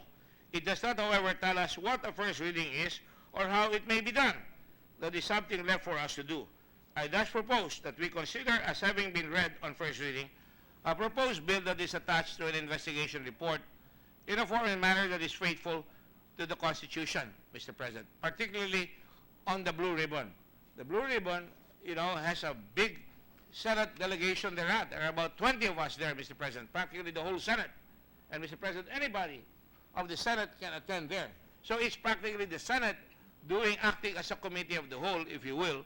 And yet, when we submit a proposed bill as a result of the investigation, mamamatay, kung ilagay sa first reading, ibibigay sa ibang committee, uulitin na naman, at pagkatapos magpapawis na naman, magre-research na naman, at kung hindi kursunada, nung tumanggap na committee, mamamatay na lang yung bill. Kaya sasabihin na naman ng tao, wala naman nangyayari sa investigasyon nyo, wala kayong batas na nagagawa. I'll give you an example. The Blue Ribbon Committee in 2009, as a result of the CTE or other investigations on fertilizer, recommended the filing of what we call the whistleblower law. Or for that matter, very recently we recommended that the tourism bill that we authored that has not been implemented, Mr. President, has been thwarted by the BR. We are letting the executive arm of the government deflect and deny the will of Congress from being implemented. And so we investigated the BIR, and they agreed that the previous BIR administration had no business canceling that. So now it is here. Are we now going to repeat that again and repeat the process? The advice I got previously was to talk to the committee of Senator Binay. I said, okay, we will approve it as if we're part of the committee.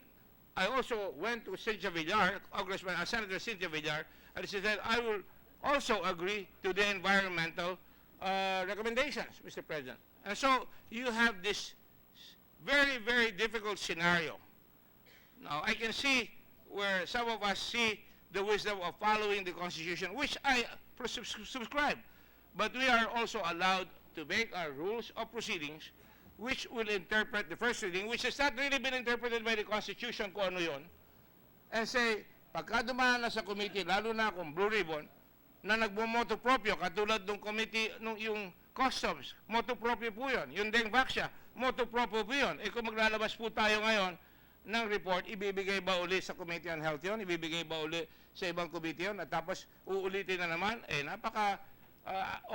napaka-absurd na po ng situation na yan. On that basis, I lay the premises for my parliamentary inquiry and hope that we can refer this for further study by the Committee on Rules, Mr. President. I am not saying we should not follow what some of our colleagues here, esteemed colleagues, have suggested, but I do suggest very strongly that when it comes to investigating committees, particularly the Committee on Blue Ribbon, or the accountability of public officers, we should allow first reading when it is accompanied by a committee report containing an attached bill, Mr. President. Thank you very much, Mr. President. Before we rule on the request of Senator Gordon, may we hear from the Majority Leader or Thank you, Mr. perhaps the Majority. Minority Leader? Thank you, Mr. President. Mr. President, so that we do not debate on the matter now, I still have to study.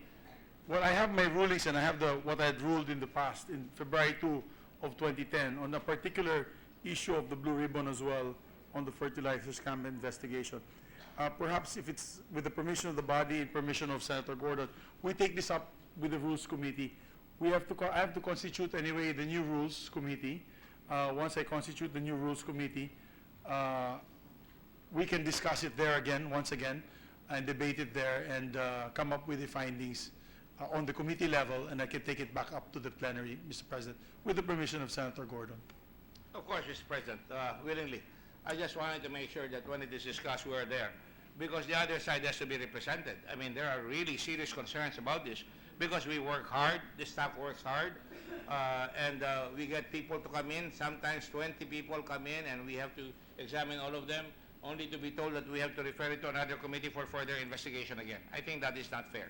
Thank you, Mr. President. Yes, Mr. President. So I guarantee, suggest, Mr. President, that I suggest Senator that you Gordon. include Senator Gordon in the membership of the Committee on Actually, Rules. I was about to say that, Mr. President. I already had told him earlier that I would like to nominate him a bit later. We'll be nominating some members to the Rules Committee, new members, and I already had mentioned to him that he would be part of the new. All right, to facilitate the membership. proceedings, I would like to entertain, the chair would like to entertain a motion to refer the issue to the Committee Yes, on I Rules. move to refer the issue of Senator Gordon on Section 25 of our rules back to the 65. 65 rather, to the Committee on Rules, Mr. President, for further discussion. Any objection? Motion is approved. Thank you, Mr. President. Mr. President, I move to resume consideration of following House bills on the conversion of LTO offices in various parts of the country. These are House Bill number 1875, under Committee Report number 292, House Bill 3188, under Committee Report number 291, House Bill number 927, under Committee Report number 290, House Bill 4166, under Committee Report number 289, House Bill number 3986, under Committee Report number 287, and House Bill number 3169, under Committee Report number 288. I so move, Mr. President. Any objection? There being none, motion is approved. The bills read taken into consideration. Thank you, Mr. President. The parliamentary status of the measures, though we are in the period of interpellation, I therefore now move to open the period of interpellation on the enumerated bills. Period interpellation is open. We'd like to recognize, Mr. President, as well, Senator Grace Poe, to Senator Grace Poe is the recognized. chair of the committee. Mr. President, there being no member who wishes to interpolate our number one candidate for the Senate in 2019, number one in ranking, Mr. President, I move to close the period of interpellation, Mr. President. Motion to close the period of interpellation. Any objection? There being none, motion of interpellation for the said House bills are hereby closed. Mr. Terminate. President, considering that we move to open also the period of committee amendments, I so move. Motion to open committee amendments. Any objection? There being none, the period of committee amendments is now open. Mr. President, there being no committee amendments, I move to close the period of committee amendments. Any objection? There being none, the period of committee amendments is hereby closed. Mr. President, I move to open the period of individual amendments, Mr. President. Motion to open the period of individual amendments. Any objection? There being none, motion is approved. Mr. President, according to our chairperson, there are no members who want to interpose any or to place any committee individual amendments. I move to close the period of individual amendments. Any objection? There being none, the period of individual amendments is hereby closed. Mr. President, I move to approve on second reading. I'll have to read it one by one, Mr. President. You have under to our pass rules. it one by one on Yes, second Mr. reading. President. Mr. President, I move to approve on second reading House Bill number 1875 under Committee Report number 292. Any objection? Chair hears none. House Bill 1875 under Committee Report 292 is hereby approved on second reading. Mr. President, I move to suspend consideration of House Bill number 1875 under Committee Report number 290. Any objection? Chair hears none. House Bill 175 is deemed suspended. Mr. President, I Consideration is move suspended. to approve on second reading House Bill number 3188 under Committee Report number 291. Any objection? Chair hears none. House Bill 3188 is hereby approved on second reading. Mr. President, I move to suspend consideration on House Bill number 3188. Any objection? There being none, House Bill 3188 consideration is hereby suspended. Mr. President, I move to approve on second reading House Bill number 927 under Committee Report number 290. Motion to approve on second reading. Any objection? Chair hears none. House Bill 927 is hereby approved on second reading. Mr. President, I move to suspend consideration on House Bill number 927. House Bill 927 is hereby, consideration is hereby suspended. Mr. President, I move to approve on second reading House Bill number 4166 under Committee Report number 289. Any objection? There being none, House Bill 4166 is hereby approved on second reading. Mr. President, I move to suspend consideration of House Bill number 4166. Any objection? There being none, consideration of House Bill 4166 is hereby suspended. Mr. President, I move to approve on second reading House Bill number 3986 under Committee Report number 287. Is there any objection? There being none, House Bill 3986 is hereby approved on second reading. Mr. President, I move to suspend consideration of House Bill number 3986. Motion to suspend. Any objection? There being none, House Bill 3986 consideration is hereby suspended. Mr. President, I move to approve on second reading House Bill number 3169 under Committee Report number 288. Any objection? There being none, House Bill 3169 is approved on second reading. I move to suspend consideration, Mr. President, of House Bill number 3169. Any objection? There being none, House Bill 3169's consideration is hereby suspended. Thank you, Mr. President, and we congratulate the sponsor of the measure. We'd like to recognize Senator Grace Poe. Senator Grace Poe is recognized. Thank you, Mr. President. The passage of these measures would mean faster processing of transactions and shorter queues in LTO offices. Nariyan ang mahabang pila na nagsisimula bago sumikat ang araw, cut-off sa pila at problema pa rin sa driver's license card. Inaasahan natin at inaatasan natin ang mga opisyal ng LTO offices na gawa ng paraan ang matagal ng problema sa mga licensing centers, ang napakahabang pila at hindi mo rin masisisa din yung mga nagtatrabaho doon dahil satellite office lamang sila, ang baba ng kanilang sweldo ikumpara doon sa mga regular offices. Nagrereklamo tayo tungkol sa korupsyon, dapat naman ay tama rin ang sinusweldo ng ating mga kawani ng gobyerno. Nais kong pasalamatan ang mga kapwa ko senador na hindi na nagtanong dahil alam naman nila na kailangan natin to, at sa pagsuporta at pagpasa ng panukalang batas na magtayo ng dagdag na LTO offices sa iba't ibang lugar. Maraming salamat po, Mr. President. Thank you. The Majority Leader.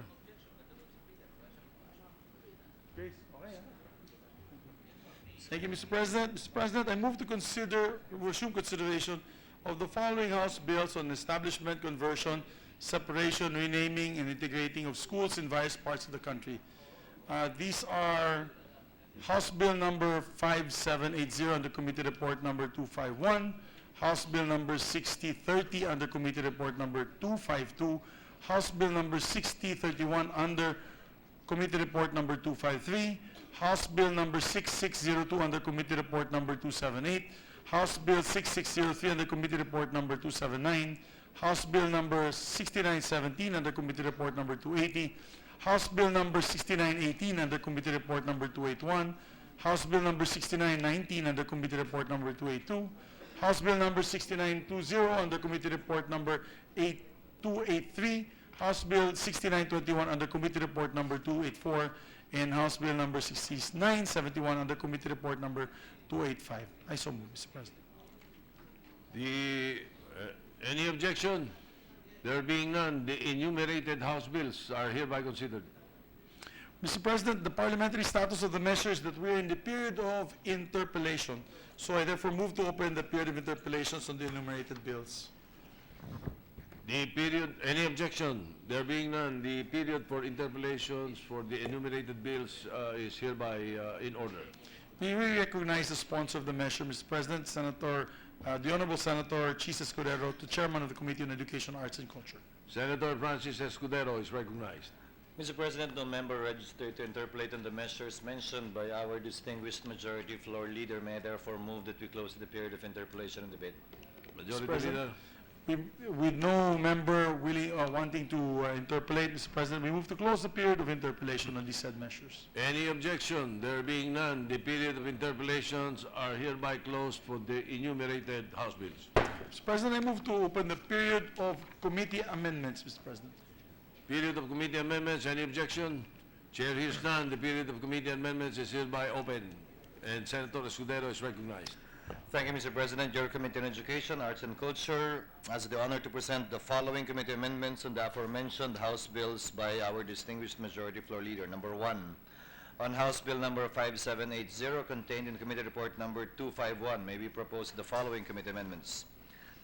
Number 1, on page 2, line 5, section 3, before the word undergraduate, insert the phrase technical vocational. Number 2, on the same page and section, line 12, after the Roman numeral number 3, replace the period with a semicolon. Number 3, on the same page and section and line at the end of the paragraph, add the following phrase, quote, provided, however, that no degree program shall be offered without the approval of the Commission on Higher Education before the same shall be approved by its board.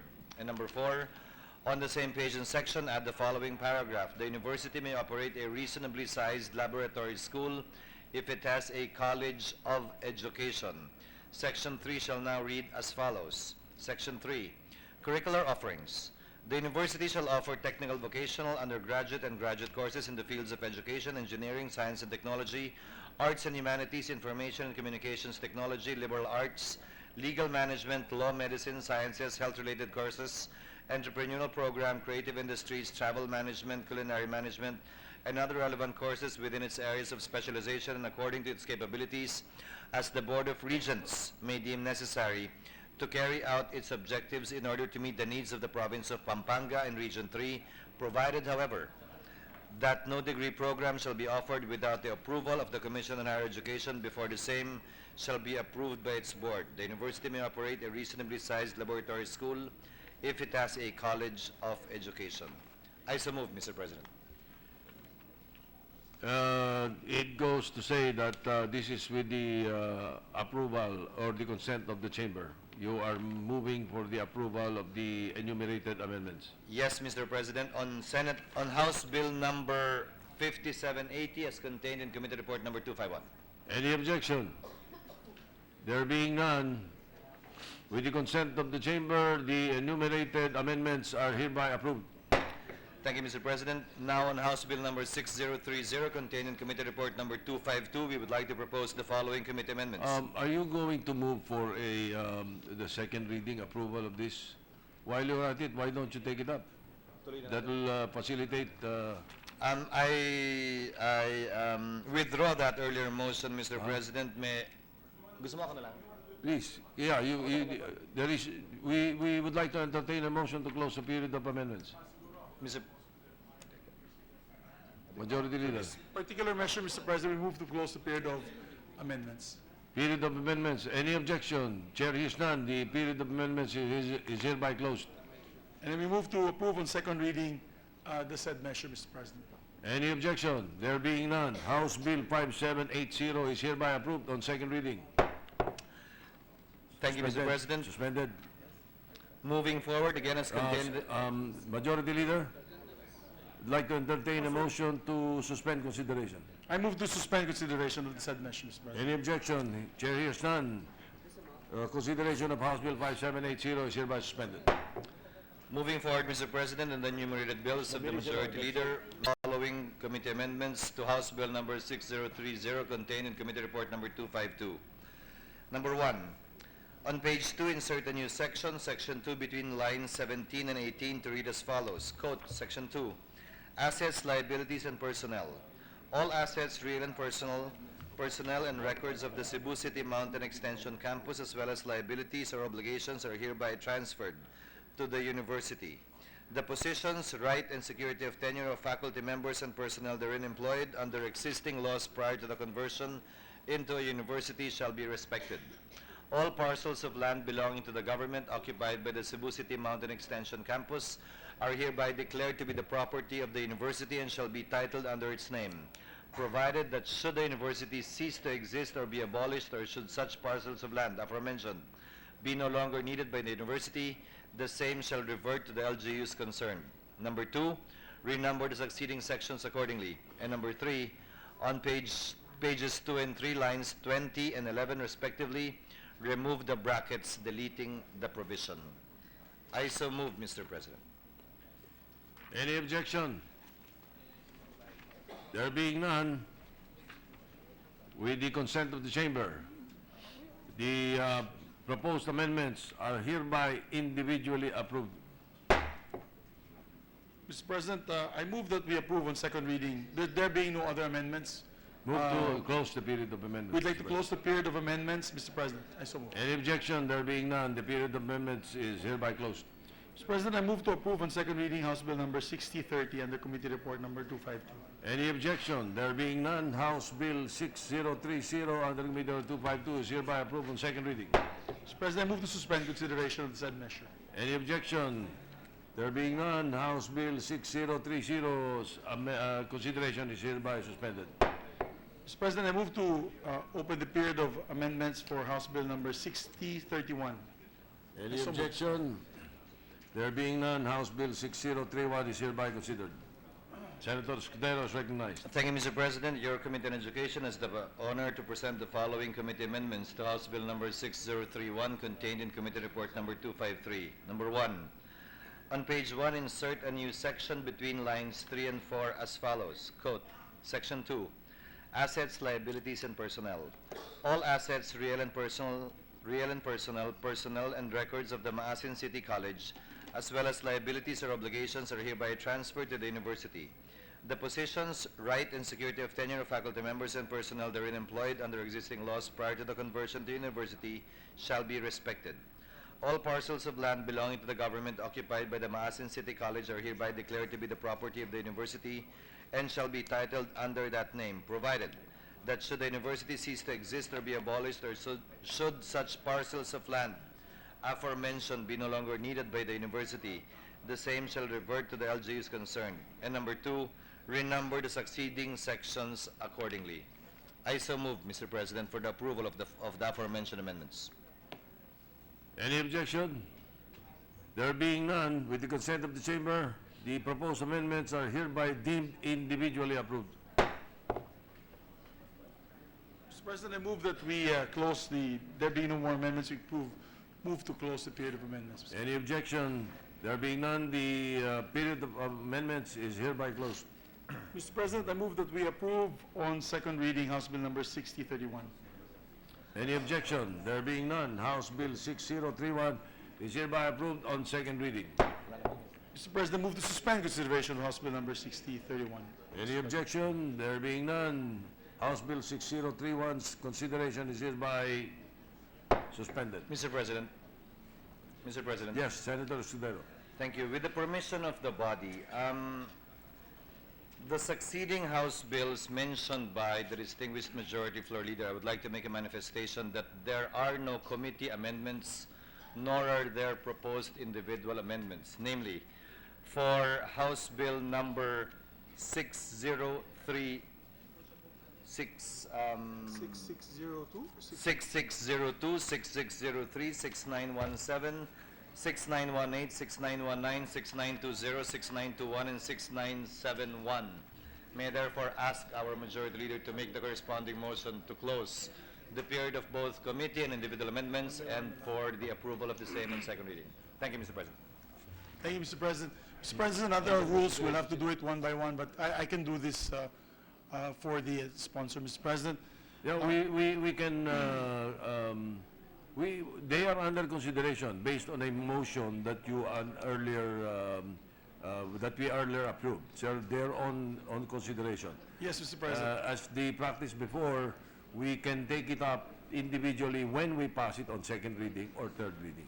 But That's right correct, now, Mr. it's all under consideration. So if you would like to propose a motion to close the period of amendments for all the With the permission of the body, bills, Mr. President. you can do that. With the permission of the body. Yes. With the permission of the body, Mr. President, I move to close the period of amendments on House Bill number 6602, 6603, 6917, 6918, 6919, 6920, 6921, and House Bill number 6971. I so move, Mr. President.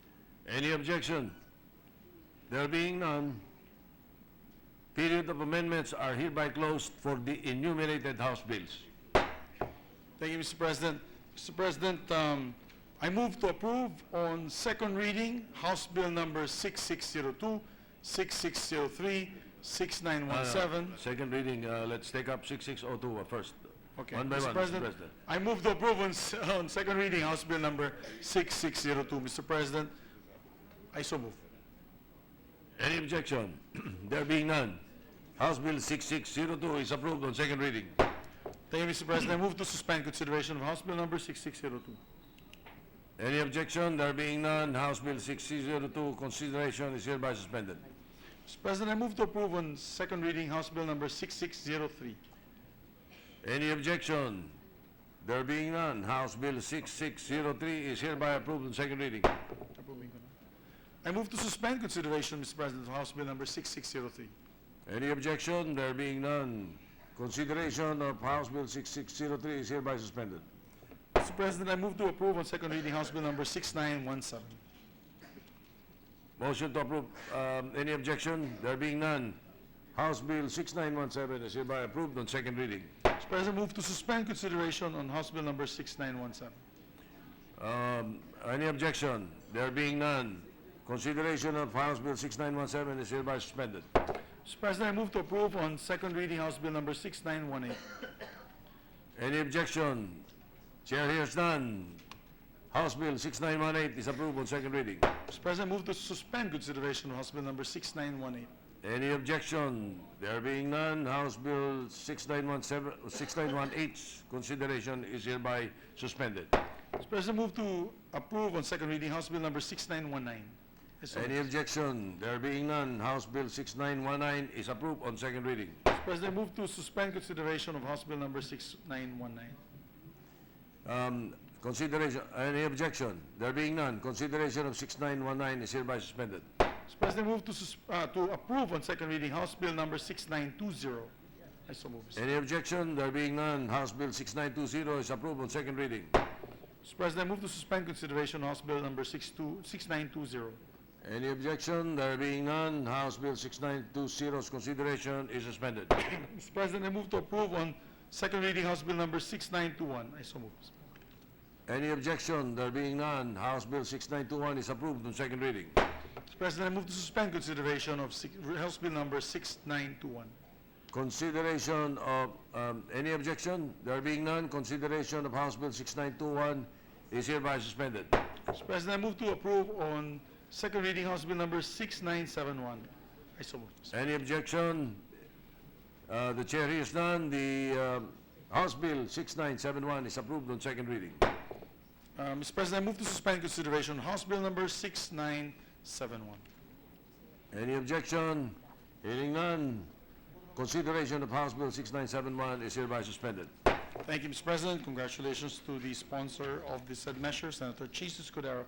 And there's a quick request, a special request from the lady senator, Senator Grace Poe, if we can also resume consideration. May I ask for a 1-minute suspension, Mr. President? Session is suspended.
Yes, sir. It's in the business of the day. We're good? Okay. Mr. President, ready to resume. Session is resumed. Mr. President, all four.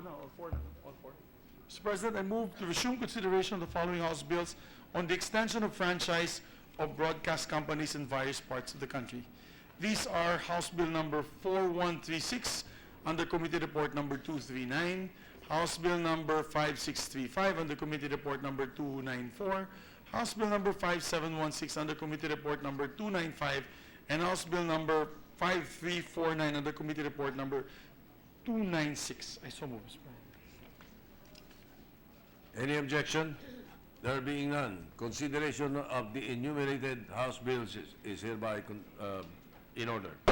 The parliamentary status of the measures that we are now in the period of interpellations, and I therefore move to open the period of interpellations on the said enumerated bills. I so move. Motion to approve the period of interpellation. Any objection? There being none, the period of interpellation for all the enumerated House bills is in order.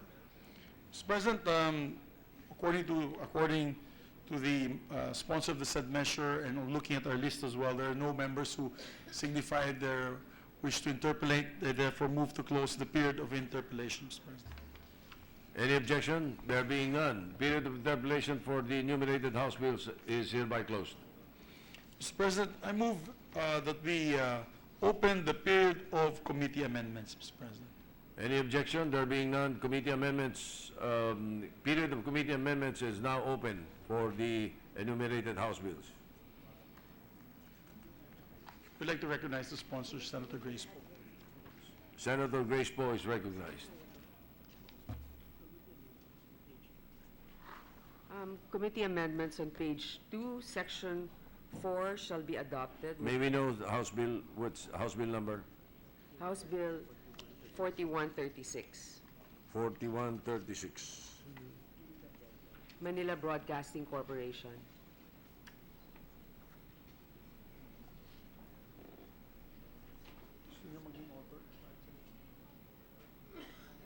This is a renewal, ano? This is a renewal.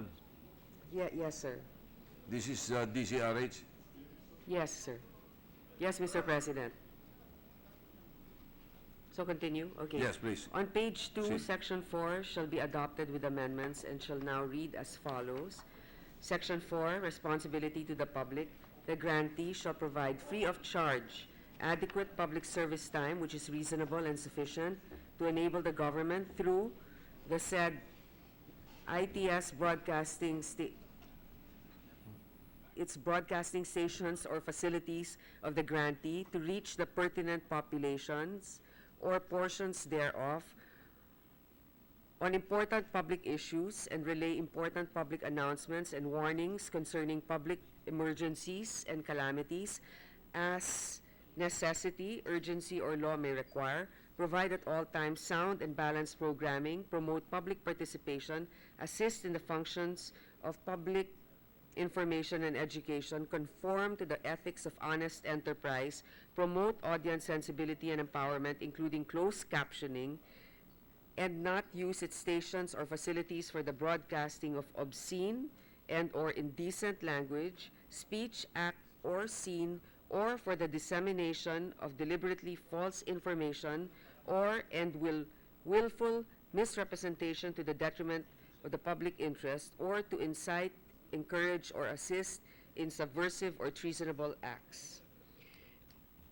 Public service time referred herein shall be equivalent to a maximum aggregate of 10% of paid commercials or advertisements, which shall be allocated based on need to the executive, legislative, judiciary, constitutional commissions, and international humanitarian organizations duly recognized by statutes, provided that the NTC shall increase the public service time in case of extreme emergency or calamity.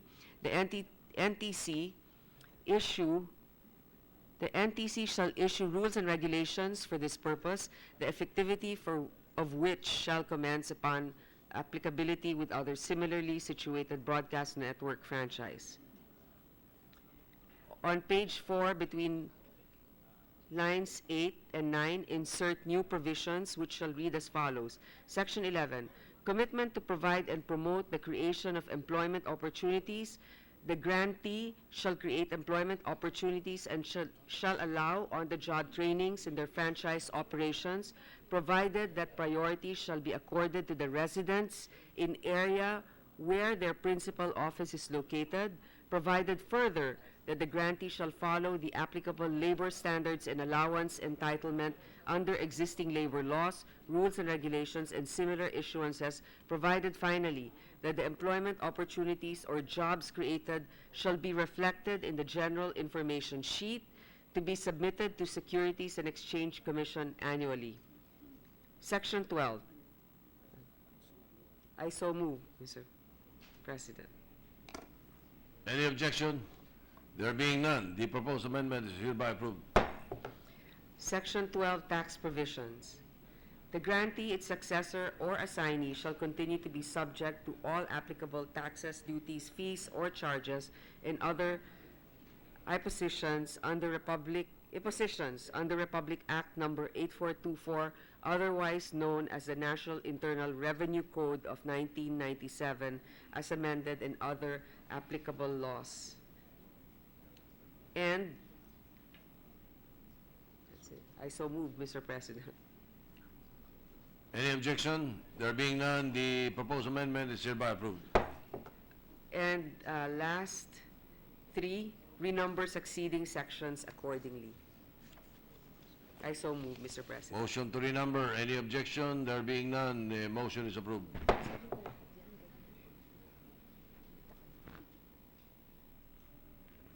So for the next,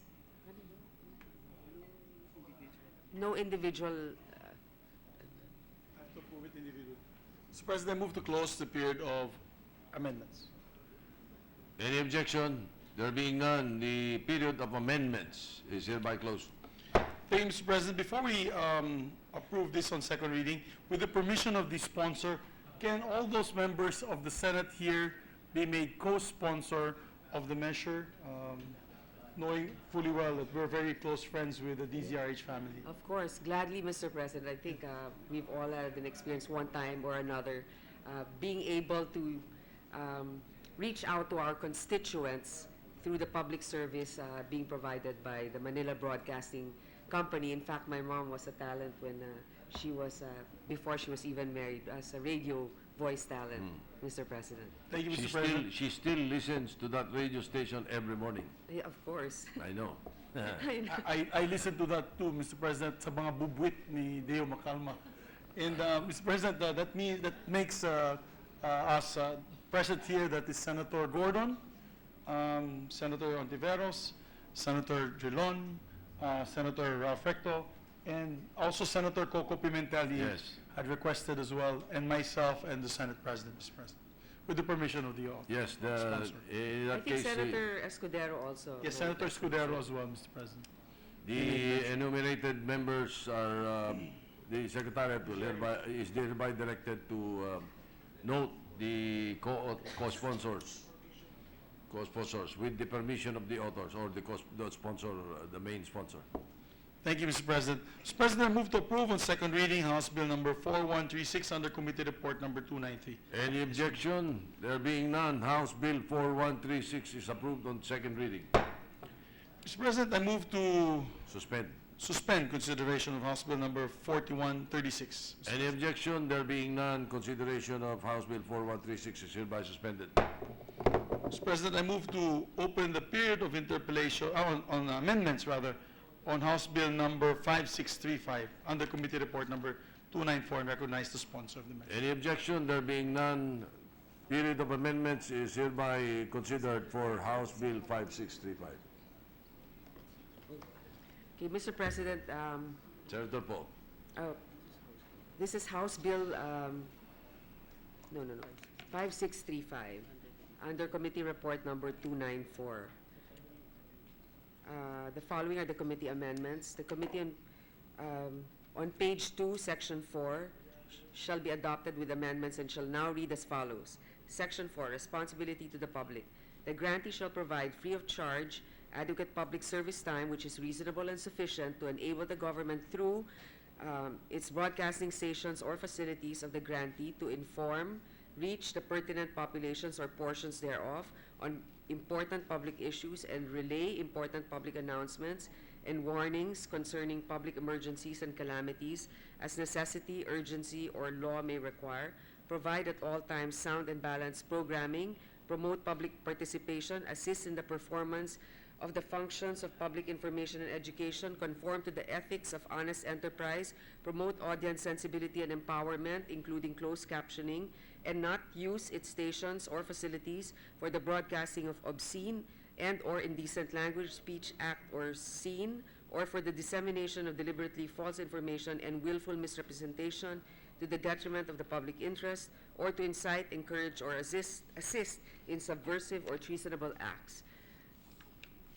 Public service time referred herein shall be equivalent to a maximum aggregate of 10% of paid commercials or advertisements which shall be allocated based on need to the executive, legislative, judiciary, constitutional commissions, and international humanitarian organizations duly recognized by statutes, provided that the NTC shall increase the public service time in case of extreme emergency or calamity. The NTC shall issue rules and regulations for this purpose, the effectivity of which shall commence upon applicability with other similarly situated broadcast network franchise holders. I so move, Mr. President. Any objection?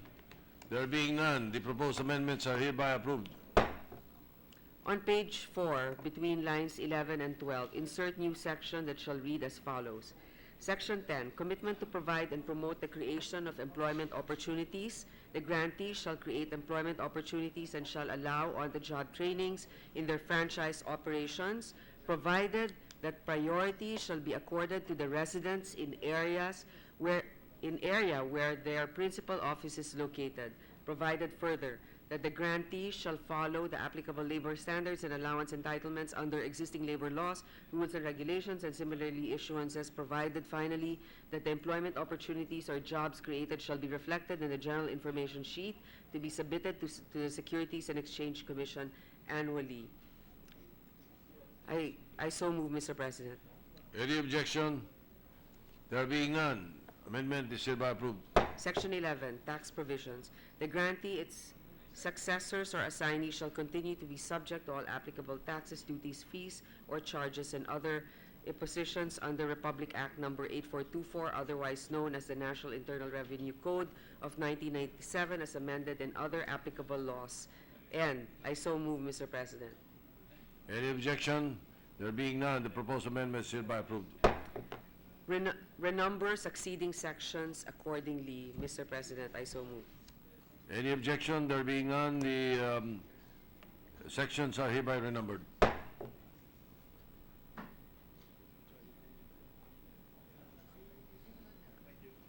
Thank you, Mr. President. Mr. President, I move to close the period of amendments. I so move, Mr. President. Any objection? There being none, the period of amendments is hereby closed. Mr. President, I move to approve on second reading House Bill numbers 5635 under Committee Report number 294. So moved. Any objection? There being none, House Bill 5635 is approved on second reading. Mr. President, move to suspend consideration of House Bill number 5635. I so move. Any objection? There being none, the consideration of House Bill 5635 is hereby suspended. Mr. President, I move to open the period of amendments for House Bill number 5716 under Committee Report number 295. I so moved. Any objection? There being none, consideration of House Bill 5716, period of amendments is hereby considered, is in order. Mr. President, this is Committee Report number 295 for House Bill number 5716. On page 2, Section 4, shall be adopted with amendments and shall now read as follows. Section 4, responsibility to the public. The grantee shall provide free of charge adequate public service time which is reasonable and sufficient to enable the government through its broadcasting station or facilities of the grantee to reach the pertinent populations or portions thereof on important public issues and relay important public announcements and warnings concerning public emergencies and calamities as necessity, urgency, or law may require. Provide at all times sound and balanced programming, promote public participation such as in community programming, assist in the functions of public information and education, conform to the ethics of honest enterprise, promote audience sensibility and empowerment, including closed captioning, and not use its stations or facilities for the broadcasting of obscene or indecent language, speech, act, or scene, or for the dissemination of deliberately false information and willful misrepresentation to the detriment of the public interest, or to incite, encourage, or assist in subversive or treasonable acts.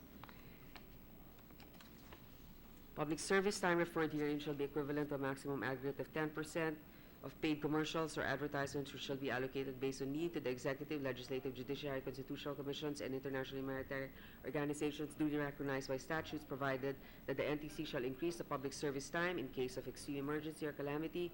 The NTC shall issue rules and regulations for this purpose, the effectivity of which shall commence upon applicability with other similarly situated broadcast network franchise holders. I so move, Mr. President. Any objection? Majority Leader? Motion to the amendment. Any objection? There being none, the amendment is approved.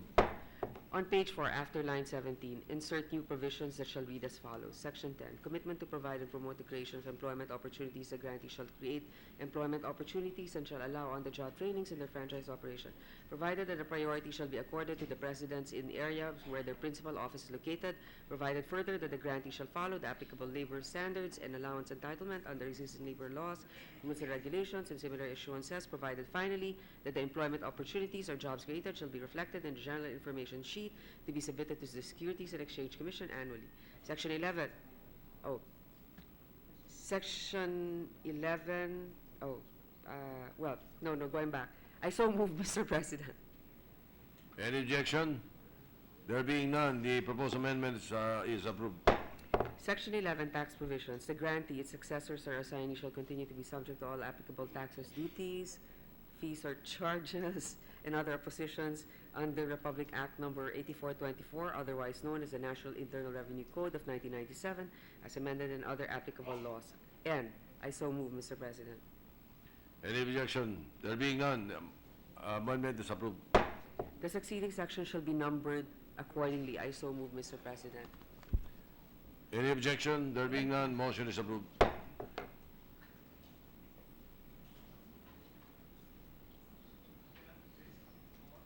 One last. Are there any more amendments on Yes, this is for 5716? No, Oh, none, okay.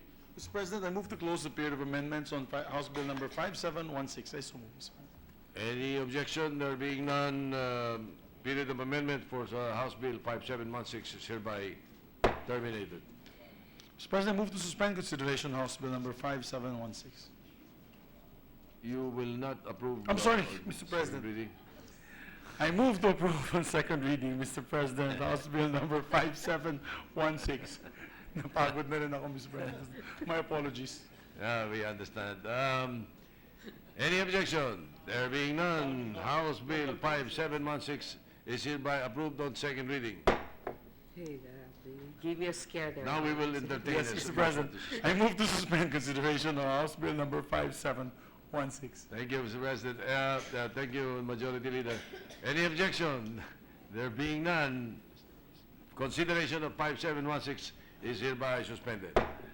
Mr. President, I move to open the period of amendments in House Bill number 5349 under Committee Report number 296. I so move, Mr. President.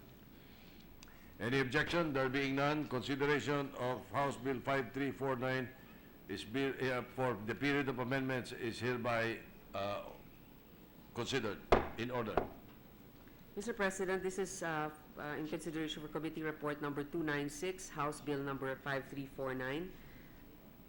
On page 2, Section 4 shall be adopted with amendments and shall now read as follows. Section 4, responsibility to the public. The grantee shall provide free of charge and adequate public service time, which is reasonable and sufficient to enable the government through the said its broadcasting stations or facilities of the grantee to reach the pertinent populations or portions thereof on important public issues and relay important public announcements and warnings concerning public emergencies and calamities as necessity, urgency, or law may require. Provide at all times sound and balanced programming. Promote public participation. Assist in the functions of public information and education. Conform to the ethics of honest enterprise. Promote audience sensibility and empowerment, including closed captioning, and not use its station or facilities for the broadcasting of obscene and or indecent language, speech, act, or scene, or for the dissemination of deliberately false information and willful misrepresentation to the detriment of the public interest, or to incite, encourage, or assist in subversive or treasonable acts. Public service time referred herein shall be equivalent to a maximum aggregate of 10% of paid commercials or advertisements, which shall be allocated based on need to the executive, legislative, judiciary, constitutional commissions, and international humanitarian organizations duly recognized by statutes, provided that the NTC shall increase the public service time in case of extreme emergency or calamity. The NTC shall issue rules and regulations for their purpose, the effectivity of which shall commence upon applicability with other similarly situated broadcast network franchise holders. I so move, Mr. President. Any objection? There being none, amendment is approved. On page 4 and line 14, insert new provisions that shall read as follows. Section 10, commitment to provide and promote the creation of employment opportunities. The grantee shall create employment opportunities and shall allow on-the-job trainings in their franchise operation, provided that priority shall be accorded to the resident where their principal office is located, provided further that the grantee shall follow the applicable labor standards and allowance entitlement under existing labor laws, rules and regulations, and similar issuances, provided finally that the employment opportunities or jobs created shall be reflected in the general information sheet to be submitted to the Securities and Exchange Commission annually. I so move, Mr. President. Any objection? There being none, motion is approved to adopt the amendment. Section 11, tax provisions. The grantee, successor, or assignee shall continue to be subject to all applicable taxes, duties, fees, or charges and other positions under Republic Act Number 8424, otherwise known as the National Internal Revenue Code of 1997, as amended, and other applicable laws. And I so move, Mr. President. Any objection? Amendment, there being none, amendment is approved. The phrase, except for taxes and customs duties, on page 6, line 1, is deleted. And I so move, Mr. President. Any objection? There being none, amendment is approved. The succeeding section shall be numbered accordingly, and I so move. Any objection? There being none, sections renumbered.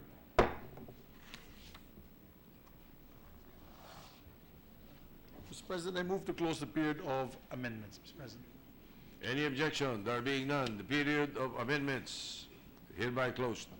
Mr. President, I move to approve on second reading House Bill number 5349 under Committee Report number 296. I so move, Mr. Is there any objection? The chair hears none. House Bill 5349 is approved on second reading. Mr. President, move to suspend consideration on House Bill number 5349. I so move. Any objection? There being none, consideration of House Bill 5349 is hereby suspended. Thank you, Mr. President. We'd like to thank the sponsor of the said measure, Senator Grace Poe, for her time. Yeah. And Thank you, Mr. President, and for my colleagues who are present here today, and also for your manifestation to be co-authors. Sa araw-araw po sa radyo at telebisyon nakatutok ang ating mga kababayan upang malaman ang balita at makalahok sa pambansang diskurso. Sa radyo at telebisyon din po natin nakakasama ang ating mga mahal sa buhay. Pero ang importante dito sa mga amendments na dinagdag natin, nilagay natin na ang mga interns ay dapat mabigyan ng tamang kompensasyon sa mga probinsya at dapat kung saan ang prangkisa nila, mag-hire sila ng mga magtatrabaho mula sa lugar na yon. Yun ay dinagdag natin. Kaya hindi lang ito franchise para mabigyan ng permit ng isang negosyo. Ito ay isang bill na nagbibigay ng trabaho para sa ating mga kababayan. Maraming salamat po. thank you, Mr. Thank President. you. Thank you to the general sponsor. Mr. President, with the permission of the body, I would like to assume consideration of Senate Bill number 1717 under Committee Report number 255, Mr. President. Any objection? There being none, consideration of Senate Bill 1717 is hereby in order. Yes, this is the Bangsamoro Bill, Mr. President.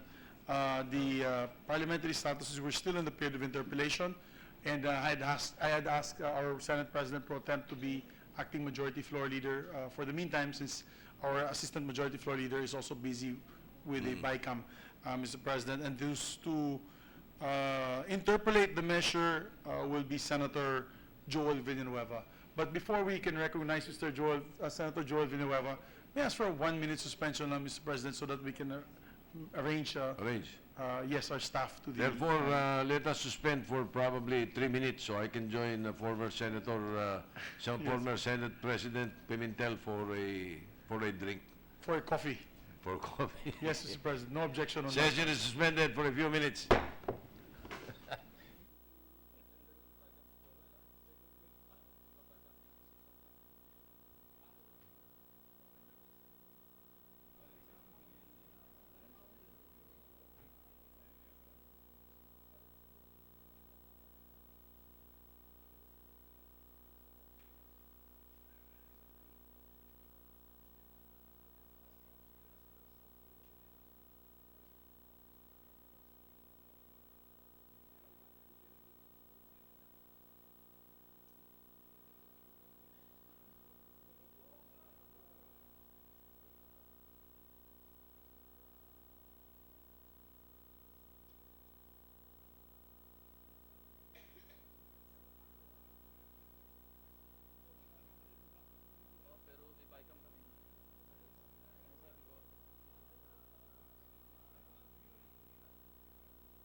you been a senator? Tagal na rin, pare.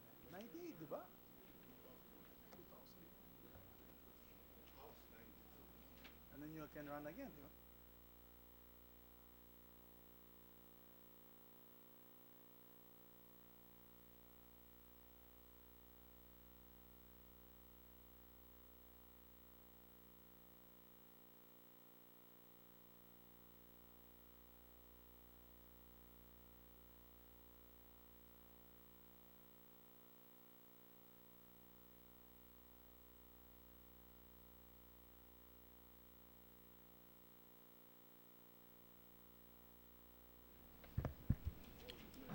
Session is resumed. Thank you, Mr. President. Mr. President, we'd like to recognize Senator Ping Lacson. Senator Lacson is recognized. This is a parliamentary inquiry, Mr. President. We are scheduled to hold or conduct a bicameral conference meeting at 6 o'clock today. And I'm not sure if we can conduct such bicameral meeting while Congress or the Senate is in session. So that's the nature of my parliamentary inquiry, Mr. President. Mr. President, The majority leader. for the information of the body, we've had several bicameral conference committee meetings while session is taking place. One of which was the train and the train law when we were in Polo Club. I was a member of the bicameral conference committee at the time, and we had it whole day, afternoon, all the way to the evening while sessions were in play, Mr. President. And I believe even the budget and several other measures. So with the permission of the body, Mr. President, I move that we allow the honorable gentleman to conduct his bicameral conference committee report meeting, Mr. President. If the motion is to seek the consent of the chamber. Yeah. Any objection? There being none, the motion is approved. Thank you, Mr. President. May I now invite Senator Villanueva and Senator Drilon to accompany me to the bicameral meeting. That brings me to my parliamentary inquiry, Mr. President. Because what would happen if this representation would stay here and continue the interpellation? I believe we had a previous motion, Mr. President, on the Bangsamoro Basic Law. Yes, Maybe with the permission of the chairman, Senator Lacson, I can, if I may borrow Senator Joel Villanueva for a few minutes. I think he wants to just ask a few questions. His visitors are here on that particular issue and topic. With the permission of the chairman, Chairman Lacson. Thank you. Thank you, Mr. President. Thank you, Senator Lacson. That means, Mr. so- President, that this representation will not be absent in the bicameral conference Yes. meeting. Thank you, Mr. President. Therefore, we now recognize the sponsor of the measure, Senate Bill 1717, Senator Mig Subiri, to interpellate Senator Joel Villanueva, and Senator Recto is acting majority leader. Thank you, Mr. President. Mr. President, distinguished colleague, again, we put on record that we laud the efforts of our seatmate, Senator Mig Subiri, for working tirelessly to defend this measure.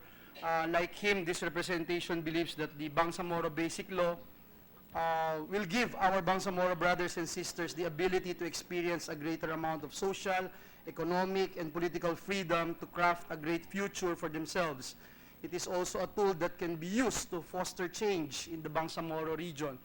Mr. President, during our last interpellation, we established that the Bangsamoro Basic Law recognizes the asymmetric relationship between the central government and the Bangsamoro regional government, which is different from the associative relationship in the MOA AD, which was deemed unconstitutional by the Supreme Court.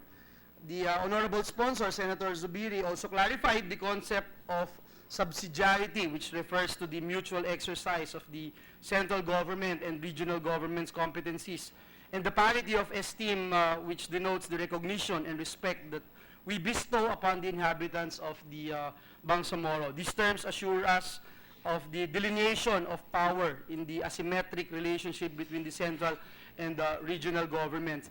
Just like the distinguished sponsor, this representation believes in championing greater employment opportunities and security of tenure.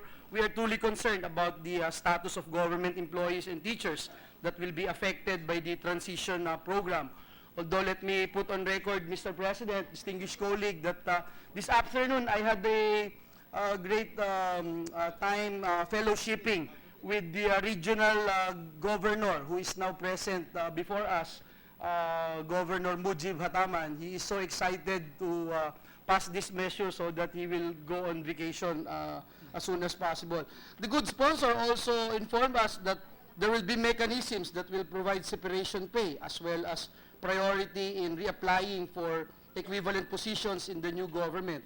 These measures will truly help address questions involving the job security of our dedicated civil servants. Again, like the honorable sponsor, we would also like to ensure, as discussed also during the last session, Mr. President, that the Bangsamoro region gets sufficient funds for its operations. Aside from this, the sponsor also clarified certain points on the harmonization of holidays, Islamic banking, and religious freedom.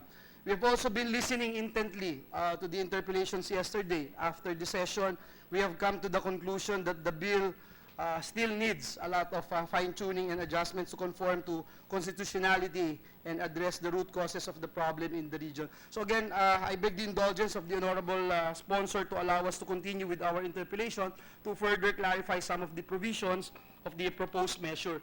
This afternoon, I also met with a lot of our indigenous groups in Mindanao. There are about, I think, if I'm not mistaken, 18 non-Muslim indigenous groups in the region, commonly called Lumads, which is Visayan for born and grown in the place. They are here today with us, Mr. President, and these people have lived in isolation and obscurity for the longest time.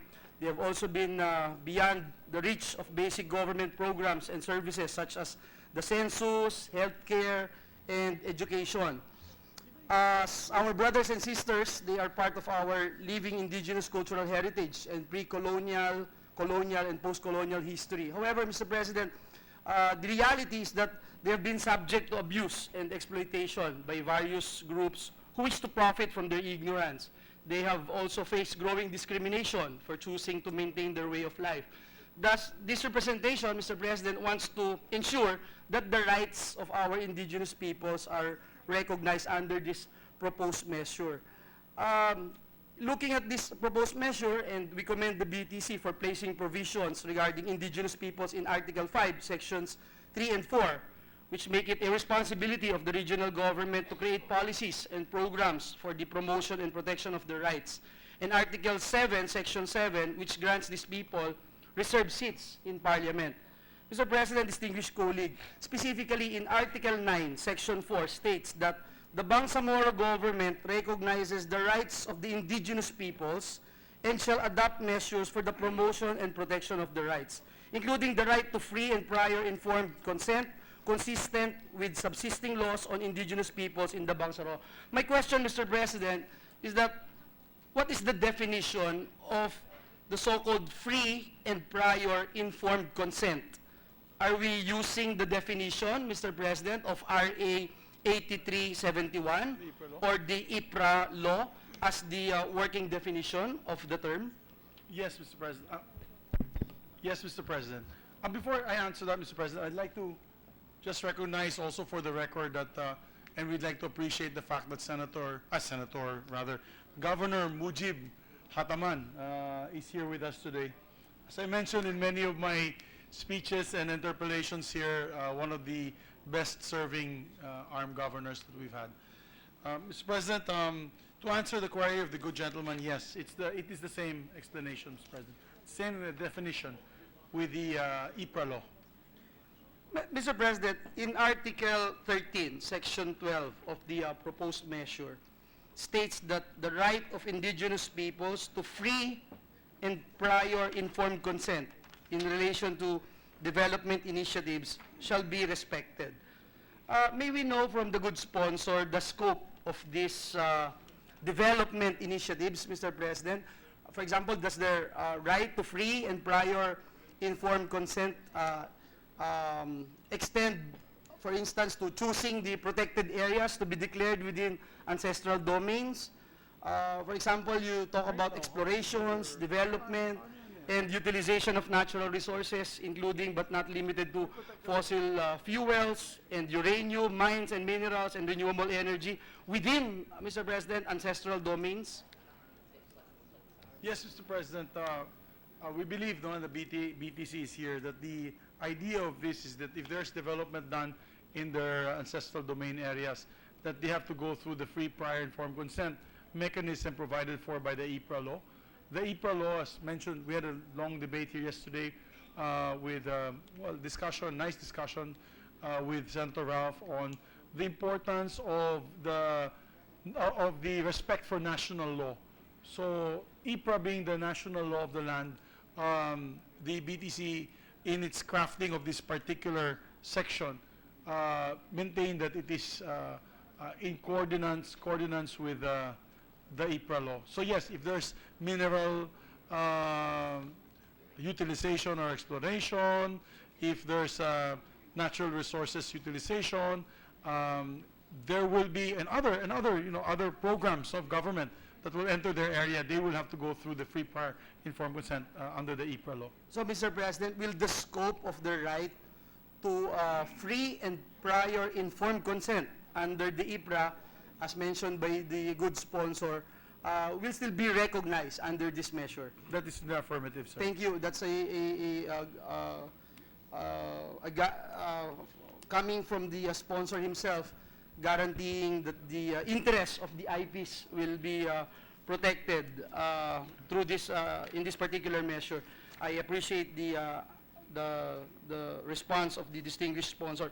I'd like to wind up as much as possible, Mr. President, but let me just put on record perhaps, and I've talked to the distinguished sponsor several issues that I'd like to point out. For instance, on the Article 7, Section 15, on the issue of political dynasty, on the rationale for limiting the anti-dynasty provision to these officials, and the question, why is the prohibition not present for members of the reserved seats, etc. Mr. President, if our intention is to guard against political dynasties in the region, I believe that this should be applicable to all officials and not just to a limited few. So again, Mr. President, the proper time, this representation would like to introduce some amendments in this particular issue. This is only for the Parliament, Mr. President. This is for the Parliament, Yes. sir. If it's for the Parliament, I agree. Thank you, Mr. President. Another issue that I'd like to point out is the issue on public order and safety. The issue Local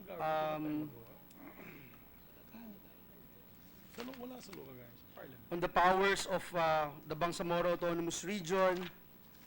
Just to name a few, Mr. President, because I believe that these are very important issues that we'd like to raise in the period of amendments. And so Yes, I will shortcut my interpellation, Mr. President, and at the proper time, this representation would introduce some amendments in this particular measure. Thank Yes, you very sir. much, Mr. Mr. President. President, I'd just like to make an appeal to my colleagues who are preparing their period of their amendments. Could we meet on Monday during the day, Mr. President, with Senator Ralph Recto, with Senator Joel Villanueva, Senator Ping, so that we can harmonize all the amendments, because we're not amending an amended version, because there might be amendments done by our colleagues, so that if we harmonize the amendments, Synchronize. and it's probably the same, some of the amendments might be the same, the committee is willing to accept these amendments anyways, as long as it doesn't water down the version. Mr. President, if it's possible, our staff can get in touch with the staffs of Senator Joel, and the minority leader as well as to get or to meet to have a sort of like consensus already on these, so that we won't have such a hard time in the period of amendments. Because if you're willing, the committee is willing to accept and make many of your amendments, probably committee amendments, to speed up the process. And then those maybe that might be a bit controversial, with the permission of these gentlemen, we can take it up as individual amendments. And then we can take it up on the floor and ask the body to decide. But overall, Mr. President, I've seen some of the planned amendments, and I've heard some of the planned amendments of our colleagues. It's, I think, reasonable. I think it will strengthen the measure, and I think that it will be able to, in the long run, make for a great Bangsamoro basic law. So I make that appeal to my colleagues, Mr. President, that maybe by Monday or even earlier, our staff can already talk to the members of the members of this honorable chamber. Thank you, Mr. President. We will cooperate, and again, we'd like to thank the good sponsor, especially for his patience, and Mr. President, and I appreciate his patience, Mr. President, and to our colleagues. Thank you very much. Thank you. And Mr. President, before we suspend the consideration of this measure, again, I'd like to reiterate my big thanks to the armed governor, Governor Mujib.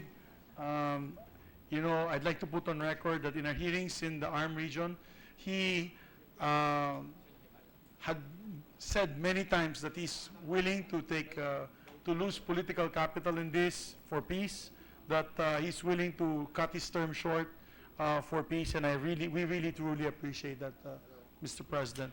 And Mr. President, I'd like to also put on record Senator Lacson has already manifested that he will not be interpolating this measure, that he will just be placing amendments as well, particularly on the PNP, on the police, provisions on the Police Act. And also, I believe Senator Risa Ontiveros had made mention that she's not interpolating. We're done also with Senator Joel Villanueva. So we only have one interpolator, Mr. President. For the record, it is Senator Frank Dulon, our distinguished minority floor leader. Thank you, Mr. President. So, all right. The majority leader, the acting majority leader. Thank you, Mr. President. Mr. President, may I move for to close the deliberations or to suspend deliberations on the measure at this point in time? There is any objection? There being none, the motion is approved. The deliberations or interpellations are suspended for Senate Bill 1717. Mr. President, may I move for a minute suspension? 1 minute suspension.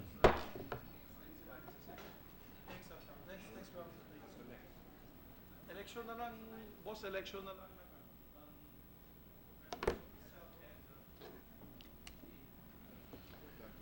We're ready to resume, Mr. President. I'm sorry, we session is resumed. Sanay sa majority. It's okay, Mr. President. These are our opening week jitters. That is usually the case. Mr. President. Do not allow me to convene the session alone. I will stay there. I will go there as majority leader, and I will come as presiding officer. Yes, Mr. President. My apologies. Mr. President, I believe one more gentleman of this chamber will interpolate. I believe it's Senator Manny Pacquiao. So I see. Hopefully by tomorrow, sir, he can already ask the questions. So, Mr. President, with the permission of the body, I move to resume consideration of Senate Bill number 1578 under Committee Report number 162. Any objection? The chair hears none. The Senate Bill 1578 is in order for consideration. Mr. President, this is the proposed measure on the Department of Human Settlements and Urban Development Act. This is the Department of Housing, Mr. President. The parliamentary status of the measures, we're still in the period of interpellation. I'd like to recognize the sponsor, Senator J.V. Ejercito, Mr. President. Senator Ejercito is recognized. Yes, thank you, Mr. President. There are no more members who wish to interpellate, so I'd like to move to close the period of interpellation. The majority leader. Yes, Mr. President. Okay na si Senator. Okay na, Senator Frank, no? The minority leader, okay? Yes, with the understanding that the minority floor leader also the sponsor got the consent of the minority floor leader, Mr. President. I move that we close the period of interpellation. I so move, Mr. President. Any objection? Chair is none. The motion is approved. The period of interpellations is hereby terminated. Thank you, Mr. President. I move to suspend consideration. I believe tomorrow will be the time that he will be proposing the period of amendments. So maybe suspend consideration, Mr. President, of House Bill, Senate Bill number 1578 under Committee Report number 162. Any objection? There being none, consideration of Senate Bill 1578 That's correct, sir. is 157. hereby suspended. Mr. President, there's a change of referral here requested by our colleagues. Senate Bill number 1769, or an act establishing a medical assistance program for the Dengvasia vaccines and appropriating funds thereof and for other purposes, was referred primarily to the Committee on Health and Demography. Bills with similar intention were filed and primarily referred to the Committee on Finance. With the permission of both sponsors, both chairpersons, I therefore move that Senate Bill number 1769 be referred, or transferred rather, to the Committee on Finance from the Committee on Health. I so move, Mr. President. Any objection? There being none, the transfer is hereby approved. Thank you, Mr. President. Okay na yung CA? Okay na CA po. Yeah. Mr. Majority President, Leader, yes. we'd like to also nominate and elect a member, a new member to the Commission on Appointments to replace Senator Manny Pacquiao, no other than our distinguished former Senate President, the Honorable Senator Aquilino Pimentel III, in replacing Senator Manny Pacquiao. I so move, Mr. President. So the motion is to elect Senator Coco Pimentel to replace Senator Manny Pacquiao in the Commission on Appointments. That is correct. Any objection? There being none, Senator Aquilino Coco Pimentel III is hereby elected member of the Commission on Appointments. And also, Mr. President, being that there will be a vacant, the Senate President graciously will vacate his seat in the Senate Electoral Tribunal after conferring with the Senate President, Senator Tito Soto. And he's giving the position, or we're electing the position to the Senate Electoral Tribunal to Senator Manny Pacquiao. So I move, Mr. President, that we elect Senator Manny Pacquiao to replace you in the Senate Electoral Tribunal. I so move, Mr. President. So the motion is to elect Senator Manny Pacquiao as member of the Senate Electoral Tribunal, That is correct, replacing the presiding officer. Any objection? The chair hears none. Senator Manny Pacquiao is hereby elected member of the Senate Electoral Tribunal. Thank you, Mr. President. And a manifest to elect, this is the manifestation or a motion to elect conferees for House Bill number 5367 and 5160, an act amending Section 1 of Republic Act 9727, reapportioning the province of Cavite into 8 legislative districts. And I believe this is the, yes, another bill. Bicameral. Yes, for the Bicameral Conference Committee, Your Honor. On the part of the Senate, we'd like to move for the election of Senator Angara, Senator Subiri, Senator Ejercito, and Senator Aquino to represent the Senate panel. I so move, Mr. President. The proper procedure, as we have practiced with Senator Pimentel, is that the Senate President orders the election or the nomination of the members. So, will you please read again the Yes, Mr. President. names, and the Senate President will agree? Yes, Mr. President. Mr. President, I move that, You suggest. or suggest, as requested by the sponsor, that the members of the Senate panel be Senator Angara, Senator Zubiri, Senator Ejercito, and Senator Aquino. So designated. Thank you, Mr. President. Mr. President, 1 minute suspension. 1 minute suspension. Anything else?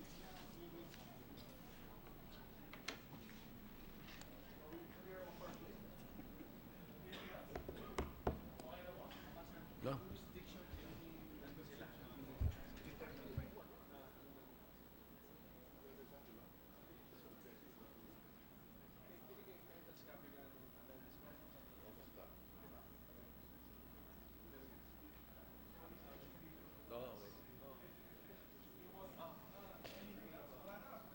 Sana.